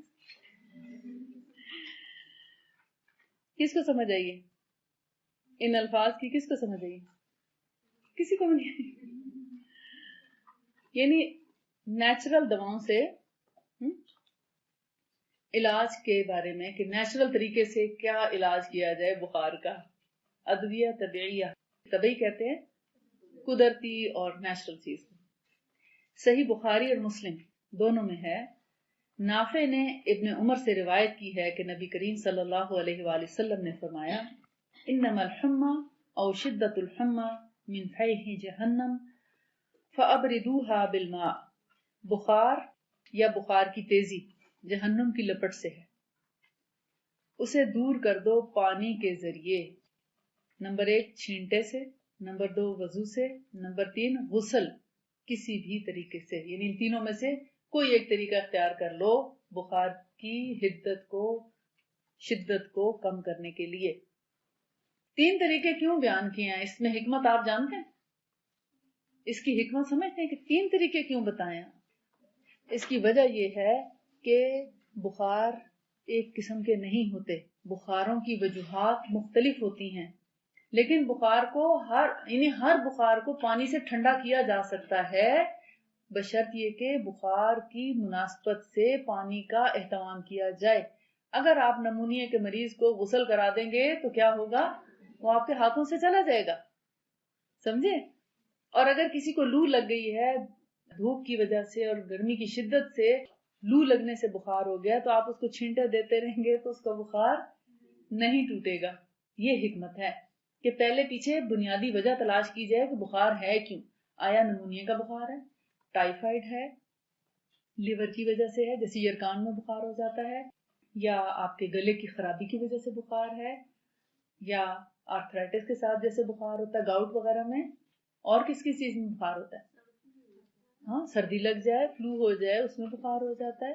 مختلف وجوہات, اب گردے کی خرابی سے یا ٹی بی سے, کتنی چیزوں سے بخار آتا ہے. ٹی بی میں بھی تو بخار رہتا ہے نا جب ٹی بی ہو جاتی ہے. تو دیکھیے کہ بخار کی وجہ کو پہلے تو محسوس کریں کہ بخار کی سردی کے ساتھ جو بخار ہیں اس میں سردی کی وجہ سے گلا بھی خراب ہو سکتا ہے, سردی سے نمونیا ہو سکتا ہے, سردی سے فلو اور جسم میں دردیں ہو سکتی ہیں. تو ایسے میں اگر بخار ہے تو اس کو پھر کیا کر سکتے ہیں؟ جیسے ایک نیا طریقہ نکالا گیا ہے، مگر ہے تو پانی کا نا استعمال. پانی کا استعمال کسی بھی طریقے سے، آپ نے فرمایا کسی بھی طریقے سے، یعنی پانی کا استعمال کر کے بخار کو ٹھنڈا کریں. اب مثال کے طور پر بخار جب 100 سے اوپر جاتا ہے، 101 تک بھی کوئی پریشانی کی بات نہیں، لیکن جب 101 سے اوپر 102 تک جاتا ہے تو الارم بج جانا چاہیے کہ سم تھنگ از رانگ، اس کو اب فوری طور پر ٹھنڈا کرنا چاہیے. تو ٹھنڈا کیسے کریں گے؟ یا تو وضو کر لیں، وضو کر سکتے ہیں تو وضو کر لیں، لیکن سردی کے بخار میں صرف ماتھے پہ پٹی رکھیں یا یہ نبض والی جگہ پہ پٹی رکھیں، ٹھیک، اور یا پھر پاؤں کے جو اوپر کی سطح نا اس پہ پٹی رکھیں. تو آپ دیکھیں گے بخار پاؤں پہ اتنی زیادہ ضرورت نہیں ہوتی رکھنے کی، کہ پاؤں اکثر بخار میں ٹھنڈے ہی ہوتے ہیں، زیادہ تر بخار سر کی طرف ہوتا ہے. تو اس لیے بازو، یہ جو ہاتھ ہے، اور ماتھے پہ بھی رکھ لینا، صرف ماتھے پہ رکھ لینا کافی ہے. پٹی کیسی ہوگی؟ مثلا آپ چھوٹا رومال نہیں ہوتا تولیے کا، اس کو پانی میں بھگوئیں، اس کو اچھا سا نچوڑیں اور اس کی تہ لگا کے ایسے ماتھے پہ رکھ دیں. تو آپ دیکھیں گے 1-1 ڈگری بخار جو ہے وہ کم ہونا شروع ہو جاتا ہے. اب چونکہ اس میں تو صرف پانی کا ذکر ہے، لیکن ایک ایکسپیرینس کی بات بتا رہی ہوں. کلونجی کا تیل جو ہے، اگر آپ اس کو ناک کی ٹپ پہ لگا دیں، یعنی یہ ناک کی جو نوک ہے نا، نرم حصہ ناک کا، اس کو اندر بھی اور باہر بھی اگر یہاں آپ بلیک سیڈ آئل لگا دیں تو 1 درجہ فوراً بخار نیچے آ جاتا ہے، بخار کو ایک دم سے کم کرتا ہے. اور اگر آپ اس کو پلا بھی دیں تو آپ دیکھیں گے 1 ڈگری اور کم ہو جائے گا. پلانا بھی فائدہ مند ہے اور لگانا بھی فائدہ مند. یعنی کلونجی کا تیل اگر آپ کی جیب میں ہے، یعنی آپ اچھا سیل پیک والا لیں کوئی بوٹل اور آپ کے پاس موجود ہے، تو آپ کی بے شمار امراض میں وہ کام آ سکتا ہے. انشاءاللہ اس کو میں ساتھ ساتھ مینشن کرتی جاؤں گی. اب یہاں پر نبی صلی اللہ علیہ وسلم نے پانی سے بخار کا علاج. غسل کیسے بخار میں کرائیں گے؟ مثال کے طور پر لو لگ گئی ہے، گرمی کا بخار ہے، گرمی کا موسم ہے اور گرمی کی وجہ سے بخار ہے، تو آپ بے شک مریض کو پانی کے ٹب میں ڈال دیں، چند منٹ کے لیے پانی کے ٹب میں بھی ڈال دیں، بخار ٹھنڈا ہو جائے گا. اسی طرح نمونیا کا بھی اگر بخار ہے اور آپ سمجھتے ہیں کہ 103 اور 4 اور 5 پہ جا رہا ہے اور 6 پہ بھی جانے کا امکان ہے، آپ مریض کے کپڑے ہلکے کر دیں. نمونیا میں بھی ہلکے کر دیں، مت اس کو زیادہ کپڑے پہنائیں تاکہ بخار ایک دفعہ ڈاؤن ہو جائے. ہاں، چیسٹ جو ہے اس کو بالکل اوپن نہ کریں، چیسٹ ضرور کور رکھیں، اس میں ضرور اندر ویسٹ وغیرہ کا اہتمام رکھیں، ہاف سویٹر پہنا کے سردیوں کے موسم میں. بعض اوقات آپ نے دیکھا گرمیوں میں نمونیا ہو جاتا ہے، تو اس میں بھی چیسٹ کو ننگا نہ کریں، کیونکہ وہ پسلی ایک دم سے ساری جکڑی جائے گی پھر، اور کنجیشن کو مشکل ہو جائے گی باہر نکلنے میں. اگر بہت زیادہ پسلی ٹھنڈی ہوگی تو پسلیوں کو ٹھنڈا کرنے کی کسی بھی بخار میں ضرورت نہیں ہوتی. یہ جو پنجرا ہے نا ہمارا پسلیوں کا، یہ گردن سے لے کے اور نچلی ربز تک، کمر تک، یہ جو اب دیکھیں ربز ہیں، پسلیاں ہماری، اس کو کبھی بھی ٹھنڈا زیادہ نہ کریں، اسی سے انسان بیمار ہوتا ہے. پسلی میں درد شروع ہو جاتا ہے، اور نمونیا میں بھی جو ہے وہ ہمارے لنگس جو ہیں وہ سویلنگ ہو جاتی ہے، اس میں سانس صحیح طرح نہیں آتا، اندر ریشہ پیدا ہو جاتا ہے، بخار ہونے لگتا ہے. نمونیا کی 4 علامات ہیں: نزلہ زکام ہونے لگتا ہے، بخار ہو جاتا ہے، کھانسی ہوتی ہے اور پسلیوں میں درد ہوتا ہے. درد، نزلہ، بخار، کھانسی، 4 چیزیں جہاں جمع ہو جائیں سمجھ لیں کہ یہ نمونیا ہے. آدھے ڈاکٹر آپ بن گئے. ٹھیک ہے، تو یہ نمونیا کی پہچان ہے 4 چیزیں. اسی طرح ٹائیفائڈ بخار ہے، اس کی پہچان کی کچھ چیزیں ہیں. آپ بھلے ٹیسٹ کرا لیں اور پھر ان چیزوں کو میچ کر کے دیکھ لیں، پرفیکٹ رزلٹ آتا ہے. اس لیے میرے پاس جو لوگ آتے ہیں میں کہتی ہوں یہ پرابلم ہے آپ کا، آپ بھلے ٹیسٹ کرا لیں. ٹیسٹ کرا کہتے تو وہی نکلتا. ٹائیفائڈ بخار میں پیٹ کی خرابی مسٹ ہے، یعنی یا کانسٹیپیشن ہوگی اور یا موشن ہوں گے. اگر پیٹ نارمل روزانہ صاف ہو رہا ہے تو وہ ٹائیفائڈ نہیں ہو سکتا. پیٹ اگر بالکل ٹھیک ہے نا تو ٹائیفائڈ بخار نہیں ہے. یعنی بخار کے ساتھ یا موشن یا قبض، یعنی یا پوٹی بند ہو جائے گی آنا اور یا پھر بار بار موشن پتلے پانی کی طرح آنا، یہ دو صورتیں ہوتی ہیں ٹائیفائڈ میں. اگر پیٹ کی خرابی موجود نہیں ہے تو ٹائیفائڈ بھی نہیں. ٹائیفائڈ بخار میں بھی چونکہ ہڈیوں میں بہت درد ہوتا ہے اور انسان ویسے بھی ڈراؤزی زیادہ فیل کر رہا ہوتا ہے، تو ہڈیوں میں درد کے ساتھ پانی کا جسم کو لگنا بخار کو بڑھانے کے مترادف ہے. لہذا نمونیا اور ٹائیفائڈ میں کبھی مریض کو فوراً نہلائیں نہیں، بخار کی وجہ سے نہ نہلائیں. ویسے مطلب اگر بخار ہے، اور جیسے ٹائیفائڈ بخار جو ہے پھر ایک خاص لمٹ تک ہوتا ہے. مثلا اگر بخار چڑھا ہے تو اس نے ہفتے بعد ہی ٹوٹنا ہے. ایک ہفتے میں اگر ختم ہو گیا تو خیر، نہیں تو پھر ایک ہفتہ اور لے گا. تو کہتے ہیں نا 7 دن میں اتر جائے، نہیں تو 14 دن میں اترتا ہے، 14 دن میں نہ اترے تو 21 دن میں اترتا ہے. اسی طرح وہ ہفتہ ہفتہ پھر آگے ڈیوریشن لیتا جاتا ہے، تو اس سے پہلے نہیں پھر اترتا. یرکان ہو، جانڈس ہو، اس میں اگر بخار ہو گیا تو نہانے میں کوئی حرج نہیں، اس میں نہا بھی سکتے ہیں، ہر روز نہا سکتے. ہاں البتہ ملیریا بخار ہے، اس میں اس وقت نہ نہلائیں جب سردی لگ رہی ہو. یہ نا سردی لگتی ہے نا تو اس کے بعد پھر بخار تیز ہوتا ہے تو گرمی لگنا، جب بخار تیز ہو جاتا ہے گرمی لگنے لگتی ہے، گرمی لگتی ہے تو پھر پسینے آتے ہیں، پسینہ آنے کے بعد بخار ٹوٹ جاتا ہے. اس ڈیوریشن میں نہ نہائیں ملیریا میں کہ سردی لگ رہی ہے، اب بخار تیز ہونے والا ہے، بخار تیز ہوگا پھر پسینہ آنے والا ہے، پسینہ آئے گا تو ایک دم جسم ٹھنڈا ہو جائے گا. ان تمام چیزوں کے دوران نہ نہائیں.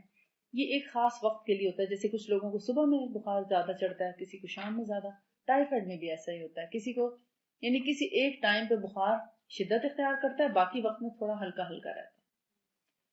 تو ہلکے ہلکا یعنی جیسے اگر ملیریا کا وقت اگر صبح کا ہے، صبح 9 بجے بخار چڑھتا ہے ڈیلی، تو اس وقت نہ نہائیں. البتہ پانی کی پٹی جو کپڑے کی پٹی رکھی جا سکتی ہے، یا وضو کیا جا سکتا ہے، یا ہاتھ دھلائے جا سکتے ہیں، منہ پہ پانی کے ساتھ ہاتھ پھیرا جا سکتا ہے. ایسے یعنی پانی میں ہاتھ ڈبو کے، جیسے نبی صلی اللہ علیہ وسلم نے کیا کیا تھا، پیالہ لیا پانی اور اسے ہاتھ ڈبو کے تو گیلے ہاتھوں سے اپنے چہرے پر اور ماتھے پر پانی لگاتے رہے. اس سے کیا ہوتا تھا، بخار ہلکا ہو جاتا ہے.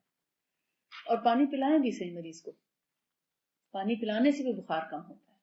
تو پانی جو ایک نیچرل سورس ہے اور ہر جگہ اویلیبل ہے، اگر خدا نخواستہ کسی کو بخار ہو جائے تو بخار کو دیکھتے ہوئے، دیکھیں جہاں سردی کا بخار ہوگا نا وہاں ریشہ ضرور ہوتا ہے، کنجیشن، آپ کو کھڑکھڑاہٹ ہوگی مریض کے، اس میں یا زکام یا ریشہ، اس میں نہلائیں نہیں مریض کو، بس اس کی صرف پٹیاں رکھیں یا پانی کا ہاتھ اور چہرے پر پھیر دیں.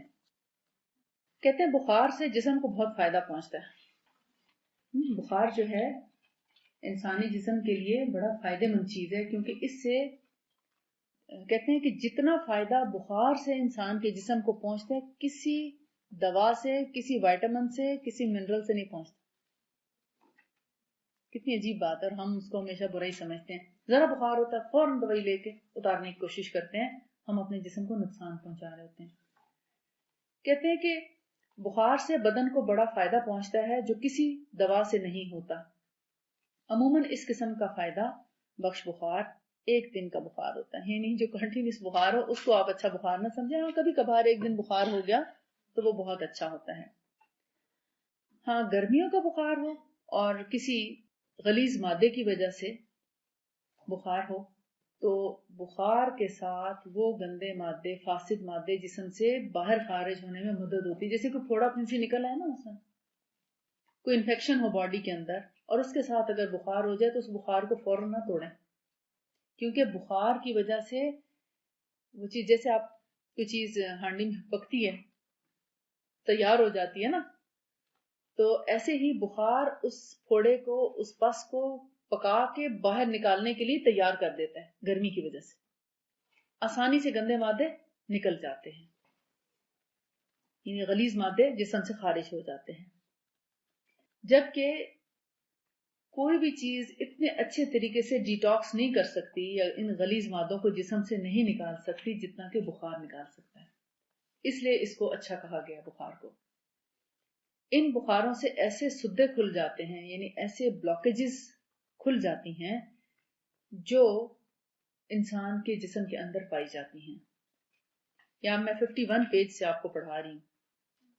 آپ کو پتہ چل رہا ہے 51 پیج یہ بخار کا تھا نا. یعنی آپ کا شاید ہو سکتا ہے کہ مکتبہ کچھ اور ہو. فصل نمبر 7 کا آپ اگلا پیج کریں. اچھا کیونکہ میرے پاس مکتبہ قدوسیہ کی ہے بک, آپ کے پاس شاید ڈفرینٹ ہے.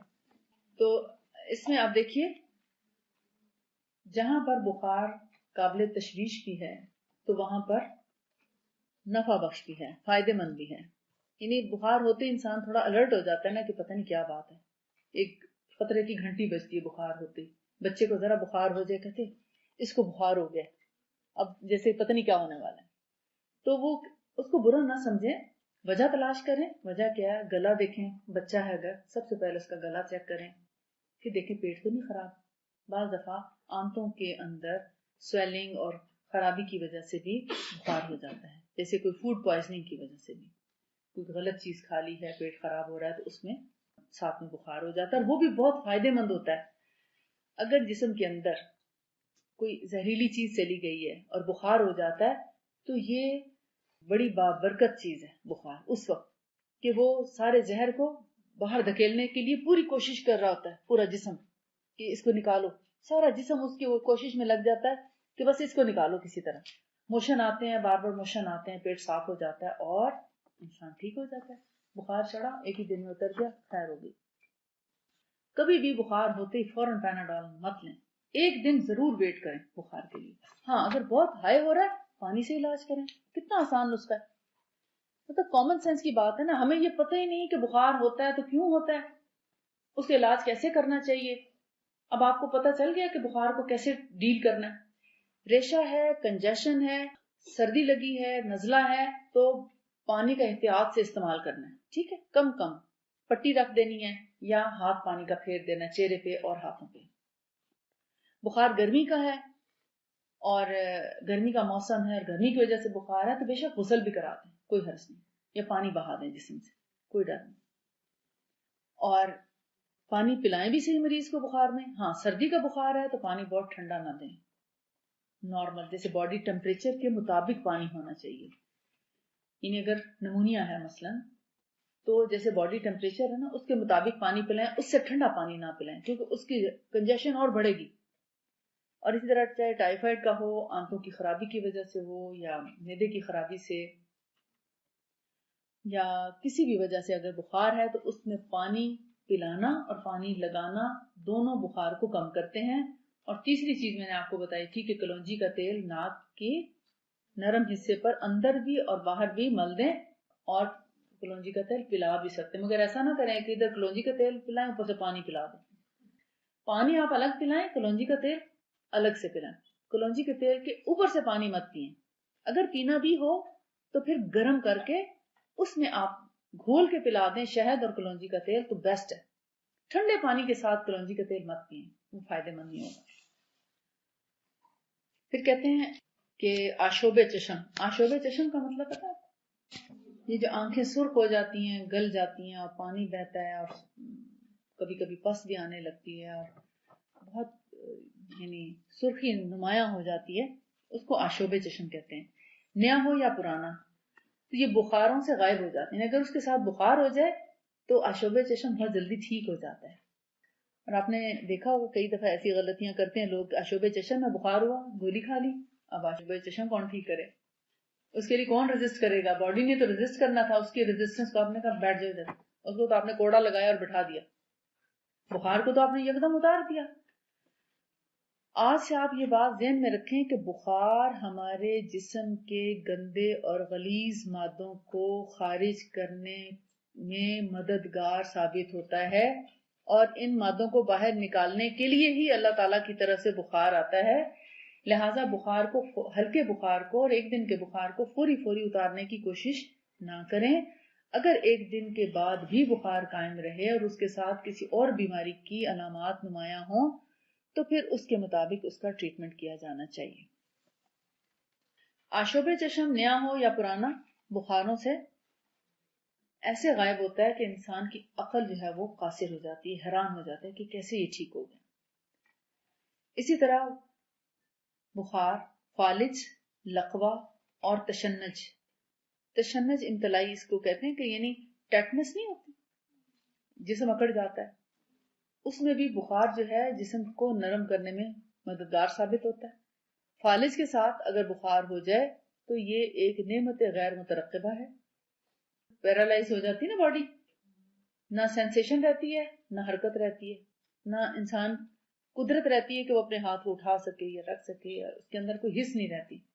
اس کو پیرالائز ہونا بولتے ہیں، فالج کا ہونا۔ ایسے میں اگر بخار ہو جائے تو فالج جلدی ٹھیک ہو جاتا ہے، یعنی اس کے اندر ایک خون کو گردش کرانے کی قوت برقرار رہتی ہے۔ فالج ہوتا کیوں ہے؟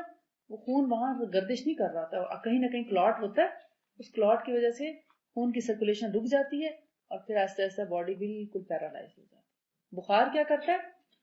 پوری قوت کر رہا ہوتا ہے کہ اس کے اندر سے خون گردش کرے اور اس کو حرکت میں رہنے دے، اس کو زندہ رکھنے میں، یعنی کہ فالج کیا ہے، ایک طرح سے ہاف مردہ ہی ہو جاتا ہے نا، تو اس کو زندہ رکھنے میں بخار مددگار ثابت ہوتا ہے۔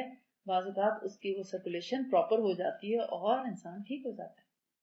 اس لیے فالج میں بھی رحمت ہے بخار۔ لقوا، لقوا کیا ہوتا ہے؟ وہ صرف چہرے کا فالج ہوتا ہے، ایک سائڈ کا، اس کو فیشل بیلس پیلسی کہتے ہیں، یعنی ایک طرف سے نا منہ تھوڑا سا کھچنے لگتا ہے اور پٹھے جو ہیں وہ کام کرنا چھوڑ دیتے ہیں، اور آنکھ بھی کھچ جاتی ہے، اور یہ سارے جو ہے نا مسلس یہ بالکل پیرالائز ہو جاتے ہیں، حس نہیں رہتی اس سائڈ پہ۔ تو یہ بخار جو ہے، بیلس پالسی، فیشل پیرالسس، فالج، لکوا، ان سب میں بہت بڑی رحمت ہے۔ فوراً دوائی لے کے بخار اتارنے کی کوشش نہ کریں، ہاں کم کرنے کے لیے پانی کا استعمال کریں اور ہلکا ہلکا آہستہ آہستہ آگے بڑھیں۔ یہ نہ ہو نا آپ فالج ہو رہا اوپر سے نہلا دیں، تو پھر تو فالج ہمیشہ کے لیے ہو گیا نا، اس کو تو آپ نے اچھا سلایا نا، تو یہ غلطی نہ کریں، ٹھیک ہے۔ نہلانا بہت احتیاط سے، صرف گرمی کے موسم میں جب یہ کنفرم ہو جائے کہ یہ یرکان ہے یا گرمی کا بخار ہے یا ہیٹ سٹروک ہے، سن سٹروک ہے، تو ایسی صورت میں نہلاتے ہیں۔ اور اس میں یہ نہیں کہ پانی کے آگے آپ بٹھائے رکھیں، ایسا بھی نہیں، جسٹ پانی گرائیں اور ہٹا لیں، یعنی جسم کو ایک دفعہ تھوڑا ٹھنڈا کرنا ہوتا ہے، مسلسل ٹھنڈا نہیں کرتے رہتے۔ ٹب میں بھی اگر ڈالنا ہے تو وہ صرف 5 منٹ کے لیے، اس سے زیادہ نہیں۔ اچھا، ایک اور حدیث ہے، اس میں ہے کہ اذا حم احدکم فلیرش علیہ الماء البارد 3 لیال من السحر۔ جب تم میں سے کوئی بخار زدہ ہو، یعنی کسی کو بخار ہو چکا ہو، تو جس کو بخار ہوا ہے اس پر ٹھنڈے پانی کے چھینٹے مارے جائیں، ٹھنڈے پانی کی چھینٹ دی جائے 3 دن تک، صبح سویرے سویرے، یعنی صبح صبح اس کو اگر چھینٹے دے دیے جائیں، جیسے آپ منہ پہ چھینٹے بھی مار سکتے ہیں، سنت ہے نا، تو اس لیے گھبرائیں نہیں، کسی بھی بخار میں چھینٹے دیے جا سکتے ہیں، تو بخار جو ہے وہ ٹھنڈا ہوتا ہے اس سے۔ اسپیشلی وہ بخار جس میں سر کے اوپر بہت زیادہ تپش ہو اور پاؤں بالکل ٹھنڈے ہوں، آپ پٹی بھی بے شک رکھیں مگر ہلکے ہلکے چھینٹے بھی ماریں، ایسے ہاتھ گیلا کر کے پانی سے نکال لیں اور پھر جیسے جگانے کے لیے مارے جاتے ہیں ایسے ہی بخار والے کو بھی چھینٹے مار سکتے ہیں۔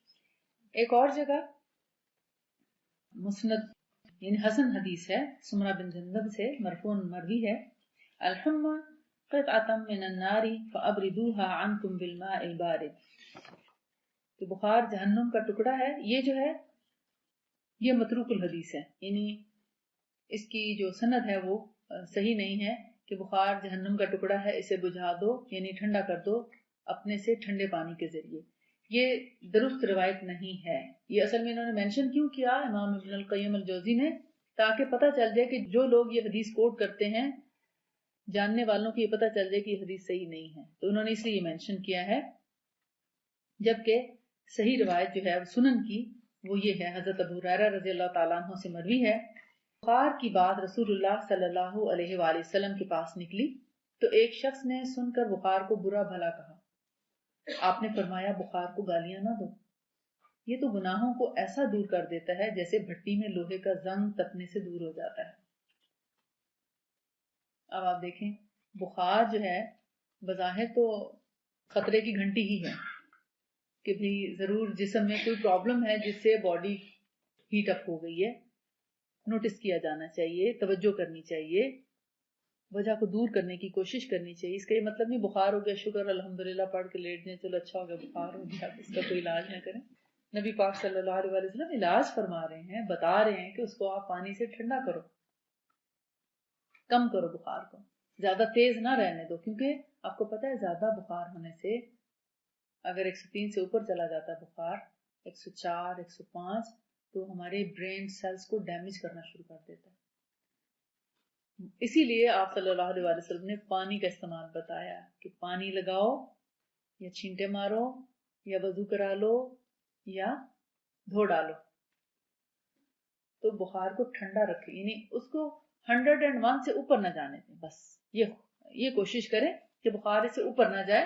ہلکے بخار میں کوئی حرج نہیں ہے، باڈی کے اندر ریزسٹنس ہوتی ہے، اس کو برقرار رہنے دیں. ابھی میرا خیال ہے یہ آپ کو پانی کے ساتھ بخار کو ٹھنڈا کرنے کا طریقہ تو آ گیا ہے. کچھ اس میں مشکل ہے تو آپ پوچھ لیجئے تاکہ میں اس کو واضح کر دوں، کیونکہ بعض اوقات ایسا ہوتا ہے کہ ہم سمجھ رہے ہوتے ہیں کہ سمجھ آ چکی ہے مگر سمجھ نہیں آئی ہوتی. اچھا اگر آپ میں سے کسی کو بخار ہو جائے تو آپ کیا کریں گے؟ چلیں آپ یہی بتا دیں مجھے اندازہ ہو جائے گا آپ کتنی سمجھ آئیے. جی اچھا ایک خیال رکھیں، آپ نے مثلا اپنی چھنگلی کس کے چھوٹی انگلی کو کہتے ہیں نا، اس کو آئل میں ڈپ کیا کلونجی کے تیل میں، تو اس کو جب آپ لگائیں گے مثلا تو ایک ناک کے اندر جب آپ اسی انگلی کو دوبارہ تیل میں نہ ڈالیں، یہ ضرور خیال رکھیں. ٹھیک ہے، اس وقت جلد بازی میں نا ہمیں ان چیزوں کا خیال نہیں رہتا، وہ گندا ہاتھ دوبارہ اس تیل میں نہیں ڈالیں گے، آپ دوسرے ہاتھ سے صاف انگلی سے پھر اس کو دوسری طرف ڈالیں گے. ٹھیک ہے، ہاں پانی کس کے ساتھ تو ہم اینی ٹائم علاج کر سکتے ہیں، مطلب دوائی وغیرہ کا اتنی جلدی کوشش نہ بھی کریں. اگر بخار 100 تک ہے تو صرف پانی اور بلیک سیڈ آئل سے آپ کر سکتے ہیں علاج. ٹھیک ہے، ایک دم سے بہت شدید بخار چڑھا پھر آپ ضرور مشورہ بھی کریں. جی 100 سے نیچے ہے تو بے شک چھینٹے سے ہی صرف مدد لیں، اور اگر 100 سے اوپر جا رہا ہے تو پھر آپ تھوڑا تھوڑا پانی کا استعمال، پٹی وغیرہ بھی اس کو رکھنا شروع کر سکتے ہیں. اب دیکھیں اس میں ایک صرف احتیاطی تدبیر کے طور پر آپ کو بتایا گیا. مثال کے طور پر رات میں بچے کو بخار ہوا یا آپ میں سے کسی کو یا مجھے، مثلا کسی کو بھی ہو سکتا ہے، انسان ہے، انسانوں ہی کو ہوتا ہے، جنوں کو پتہ نہیں ہوتا ہے کہ نہیں. تو رات میں بخار ہوا، صبح ہونے تک بخار تیز ہو گیا اچھا خاصا. اب آپ صبح اٹھتے ہیں اور دیکھتے ہیں کہ بچے کو بہت تیز بخار ہے، تھرمامیٹر سے دیکھ رہے ہیں تو 105 تک پہنچا ہے. آپ کیا کریں گے؟ بس جلدی سے ڈاکٹر کے پاس لے جائیں گے. آپ جائیں ضرور ڈاکٹر کے پاس، مگر آپ کم از کم پٹی تو رکھتے جائیں کہ جانے تک خدا نہ خواستہ کوئی اس کی برین ہی نہ ڈیمیج ہو جائے. برین سیلز ڈیمیج ہوتے ہیں نا تیز بخار میں. تو یہ کہ آپ فرسٹ ایڈ کے طور پر تو یہ طریقہ اختیار کریں. اس کا یہ مطلب نہیں کہ آپ مریض کو کسی ڈاکٹر کے پاس نہ، یہ میرا مقصد نہیں کہ کسی ڈاکٹر کے پاس نہ لے کے جائیں یا کسی حکیم کے پاس نہ لے کر جائیں، علاج نہ کریں اور بس آپ نے کہنا بس اب یہی 2 علاج ہیں اور دنیا میں کوئی علاج نہیں ہے، یہی کرنا ہے. یہ میں چاہ رہی تھی کہ آپ کے ذہن سے کلیئر ہو جائے کہ ایسا نہ ہو آپ سمجھیں کہ بس اب تو بخار کا کوئی علاج اور کرنا ہی نہیں ہے، صرف پانی سے ہی کرنا ہے. پانی سے کریں، ضرور کریں. آپ کو کیا پتا کہ اصل بیماری کیا ہے. اگر فرض کریں کہ بہت زیادہ فوڈ پوائزننگ ہے اور اگر اس کا معدہ واش کرنے کی ضرورت ہے تو آپ کیا گھر میں ہی اس کو رکھے رکھیں گے؟ تو پھر تو آپ کہیں نہ کہیں ہیلپ لیں گے نا. ٹھیک ہے، تو مشورہ ضرور کرنا چاہیے، جیسے آپ صلی اللہ علیہ وسلم نے حضرت سعد بن ابی وقاص کو مشورہ دیا تھا کہ حارث بن قلدہ ثقیفی کو بلاؤ کہ ماہر حکیم ہے، اس سے مشورہ لو کیسے کرنا چاہیے. تو لوگوں نے کہا یا رسول اللہ آپ کو بتا دینا کافی نہیں. آپ نے فرمایا ہر شعبے کا ایک ماہر ہوتا ہے اور اس سے مشورہ لینا چاہیے. تو اس کا یہ مطلب نہیں کہ آپ نے یہ جو پڑھا بس یہ 100% اتنے پر کافی ہے، کیونکہ آپ سب حکیم نہیں ہیں. ٹھیک ہے، حکیمہ نہیں ہے سب، آپ یہ ڈاکٹر نہیں ہے. علم ادھورا ہے اس سلسلے میں، لہذا فاسألوا اہل الذکر ان کنتم لا تعلمون، کہ اہل علم سے پوچھو اگر تمہیں اس معاملے میں علم نہ ہو تو. ٹھیک ہے، آپ جو بھی طریقہ علاج پڑھیں گے اس میں فرسٹ ایڈ، بنیادی علم آپ کے پاس ہونا چاہیے. اس کے بعد اگر وہ چیز کنٹرول میں نہیں آ رہی تو پھر آپ ضرور مشورہ کریں، اور اگر اس میں تھم گئی ہے تو الحمدللہ. ٹھیک ہے جی. پٹی تو رکھ، اگر دیکھیں بخار تیز ہو رہا ہے، جو سلو بخار ہے اس میں تو بس یہ چھینٹے تو آپ ہر بخار میں دے سکتے ہیں نا، کوئی بھی کسی بھی قسم کے بخار میں چھینٹا دیا جا سکتا ہے، سلائٹ سا ہوتا ہے، ہلکا ہو جاتا ہے، جیسے آپ آگ کو بجھانے کے لیے نہیں چھینٹا دیتے، ہلکی کرتے ہیں آگ، جیسے تندور میں جب بہت زیادہ آگ ہو جاتی تو وہ کیا کرتے ہیں، پانی لے کے تھوڑا سا ایسے ایسے چھینٹے دیتے ہیں نا، تو اسی طرح بخار اینی ٹائپ آف فیور میں آپ دے سکتے ہیں، لیکن اس کا تو آپ ٹریٹمنٹ کریں گے، بیسیکلی وہ جوائنٹس میں انفلیمیشن ہو رہی ہوتی ہے، پس پڑ رہی ہوتی ہے، سوزش ہو جاتی ہے، اس سے بخار چڑھتا ہے، تھکن سے جسم ٹوٹتا ہے، اب اصل تو علاج وہ ہے نا کہ اس کا علاج کریں، وہ ٹھیک ہوگا تو آپ کا بخار خود بخود کم ہو جائے گا۔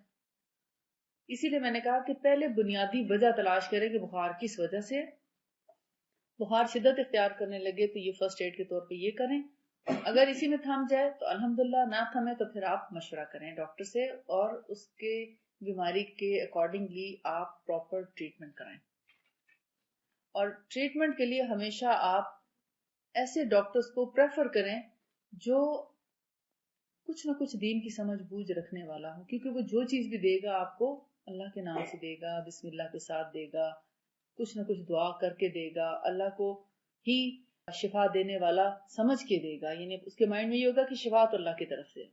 نان مسلم کے پاس آپ جائیں گے تو وہ تو ان چیزوں کا اہتمام نہیں کرے گا، یہ نہیں ہے کہ نان مسلم کے ہاتھوں میں شفا، اللہ نے شفا رکھی ہے، اللہ نے اپنے بندوں کے ذریعے ہی لوگوں کو شفا دینی ہے، مگر پریفر کریں کہ آپ ایک جو دین کی طرف جس کی رغبت ہو اس سے علاج کرائیں، تاکہ دوا کے ساتھ ساتھ دعا بھی آپ کو ملے۔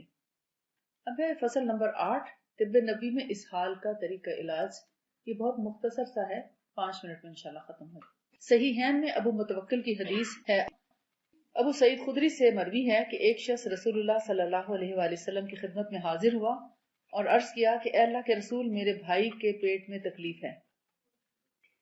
ایک روایت میں ہے کہ اس نے کہا کہ میرے بھائی کو موشن آ رہے ہیں، چونکہ اب آپ دست کا لفظ بھول چکے ہوں گے کہ دست کس کو کہتے ہیں، بیسیکلی جب واٹری موشن آ رہے ہوتے ہیں تو ان کو دست بولا جاتا ہے۔ آپ نے فرمایا اسقہ عسلا، کہ اس کو شہد پلاؤ۔ وہ گیا اور واپس آ کر اس نے عرض کیا اے اللہ کے رسول، میں نے اسے شہد پلایا مگر کوئی نفع نہیں ہوا، یعنی اس کے موشن ٹھیک نہیں ہوئے۔ دوسری جگہ ہے کہ اس کے پلانے سے موشن اور زیادہ ہو گئے ہیں۔ یہ بات 2 یا 3 مرتبہ کے تکرار سے پیش آتی رہی اور آپ اسے شہد پلانے کا حکم کرتے رہے۔ تیسری بار یا چوتھی بار جب یہ نوبت آئی، یعنی وہ شخص بار بار آتا اور آپ صلی اللہ علیہ وسلم کو بتاتا، تو آپ نے فرمایا کہ اللہ کا کہنا سچ ہے، تیرے بھائی کا پیٹ جھوٹا ہے۔ اس میں اب دیکھیں ایمان کی بات ہے کہ جب اللہ تعالیٰ نے قرآن پاک میں فرما دیا کہ فیہ شفاء للناس، تو اس میں یقیناً شفا ہے۔ بھائی کا پیٹ جھوٹا ہونے کا آپ نے کیوں بولا؟ کہ اس کا مطلب یہ ہے کہ یہ نارمل موشن نہیں ہے، ان موشن کے پیچھے وجہ کوئی اور بیماری ہے۔ آپ کو پتہ ہے موشن کتنی وجوہات کی بنا پر آتے ہیں، صرف ایسا نہیں ہے کہ زیادہ کھانے پر موشن آتے ہیں، یا فوڈ پوائزننگ کی وجہ سے موشن آتے ہیں، یا باسی کھانا کھانے سے ہی موشن آتے ہیں، یا رنگ برنگی چیزیں کھانے سے آ جاتے ہیں، نہیں، کبھی جگر کی خرابی سے موشن آتے ہیں، لیور اپنا صحیح کام نہیں کر رہا ہوتا، کبھی بیک گراؤنڈ میں کوئی اور پرابلم، مثلا انٹسٹائنل ٹی بی ہو سکتی ہے، کبھی موشن ہوتے ہیں واٹری پانی کی طرح موشن آ رہے ہوتے ہیں، اور کبھی کبھی ڈائسینٹری ہوتی ہے۔ ڈائسینٹری آپ سمجھتے ہیں، پیچش، پیچش میں تو وہ آؤں بھی ساتھ آ رہی ہوتی ہے، لیس بھی ساتھ ساتھ آ رہی ہوتی ہے، وہ اس سے زیادہ خطرناک چیز ہے، موشن سے بھی زیادہ خطرناک چیز ہے، کہ کیونکہ آنتوں کا سارا میوکس بھی اس میں نکل جاتا ہے۔ تو اب وجہ کیا ہے پیچھے؟ بعض دفعہ بہت زیادہ مرچ مسالوں کا استعمال جو ہے وہ بھی پیٹ کی خرابی کا باعث بنتا ہے اور اس سے موشن آ جاتے ہیں۔ بعض دفعہ ہمارے کھانے پینے کی چونکہ عادات صحیح نہیں ہوتی، گرم ٹھنڈا، جیسے تیز ٹھنڈا تیز گرم ملا کر استعمال کر لیتے ہیں، کھٹا اور میٹھا اکٹھا، دودھ کے ساتھ کھٹی چیزیں، یا گوشت کے ساتھ دودھ والی چیز، جیسے ہم جیسے کھانا کھاتے ہیں دعوتوں میں تو بعد میں کھیر ہوتی ہے، کبھی آئس کریم، کبھی کلفی، دودھ کی بنی ہوئی چیزیں، اور ادھر پہلے گوشت کھایا ہوتا ہے پھر ساتھ دودھ کی چیزیں لے لیں۔ At a time different types کی پروٹینز نہیں لینی چاہیے. ایک وقت میں ایک کھانے پر آپ ایک ہی قسم کی پروٹین اگر لیں گے تو آپ کی جان بخشی رہے گی. آپ اطمینان میں رہیں گے, سکون میں رہیں گے, پیٹ کی بیماریوں سے بچے رہیں گے, موشن دور رہ گئے, بہت سی پیٹ کی بیماریوں سے آپ ہمیشہ ہمیشہ محفوظ رہیں گے. لیکن اگر وہی نفس کی خواہش غالب آ گئی اور پھر آپ نے ہر طرح کے کھانے کھا لیے تو یقیناً آپ کا پیٹ خراب ہو سکتا ہے.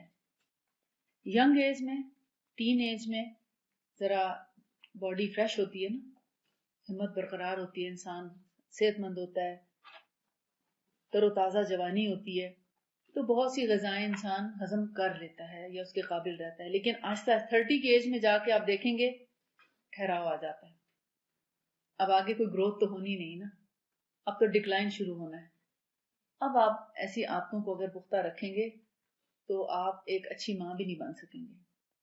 آپ کے اندر جیسے ماں بننے کے بعد جب بچے کو ماں دودھ پلاتی ہے تو وہ دودھ بھی اچھا نہیں بنے گا, اس دودھ کا ذائقہ اچھا نہیں بنے گا, پھر وہ بچہ دودھ نہیں پیے گا. بہت سی مائیں کہتی میرا بچہ دودھ ہی نہیں پیتا, اور پھر جب وہ پیے گا نہیں تو دودھ اترے گا بھی نہیں.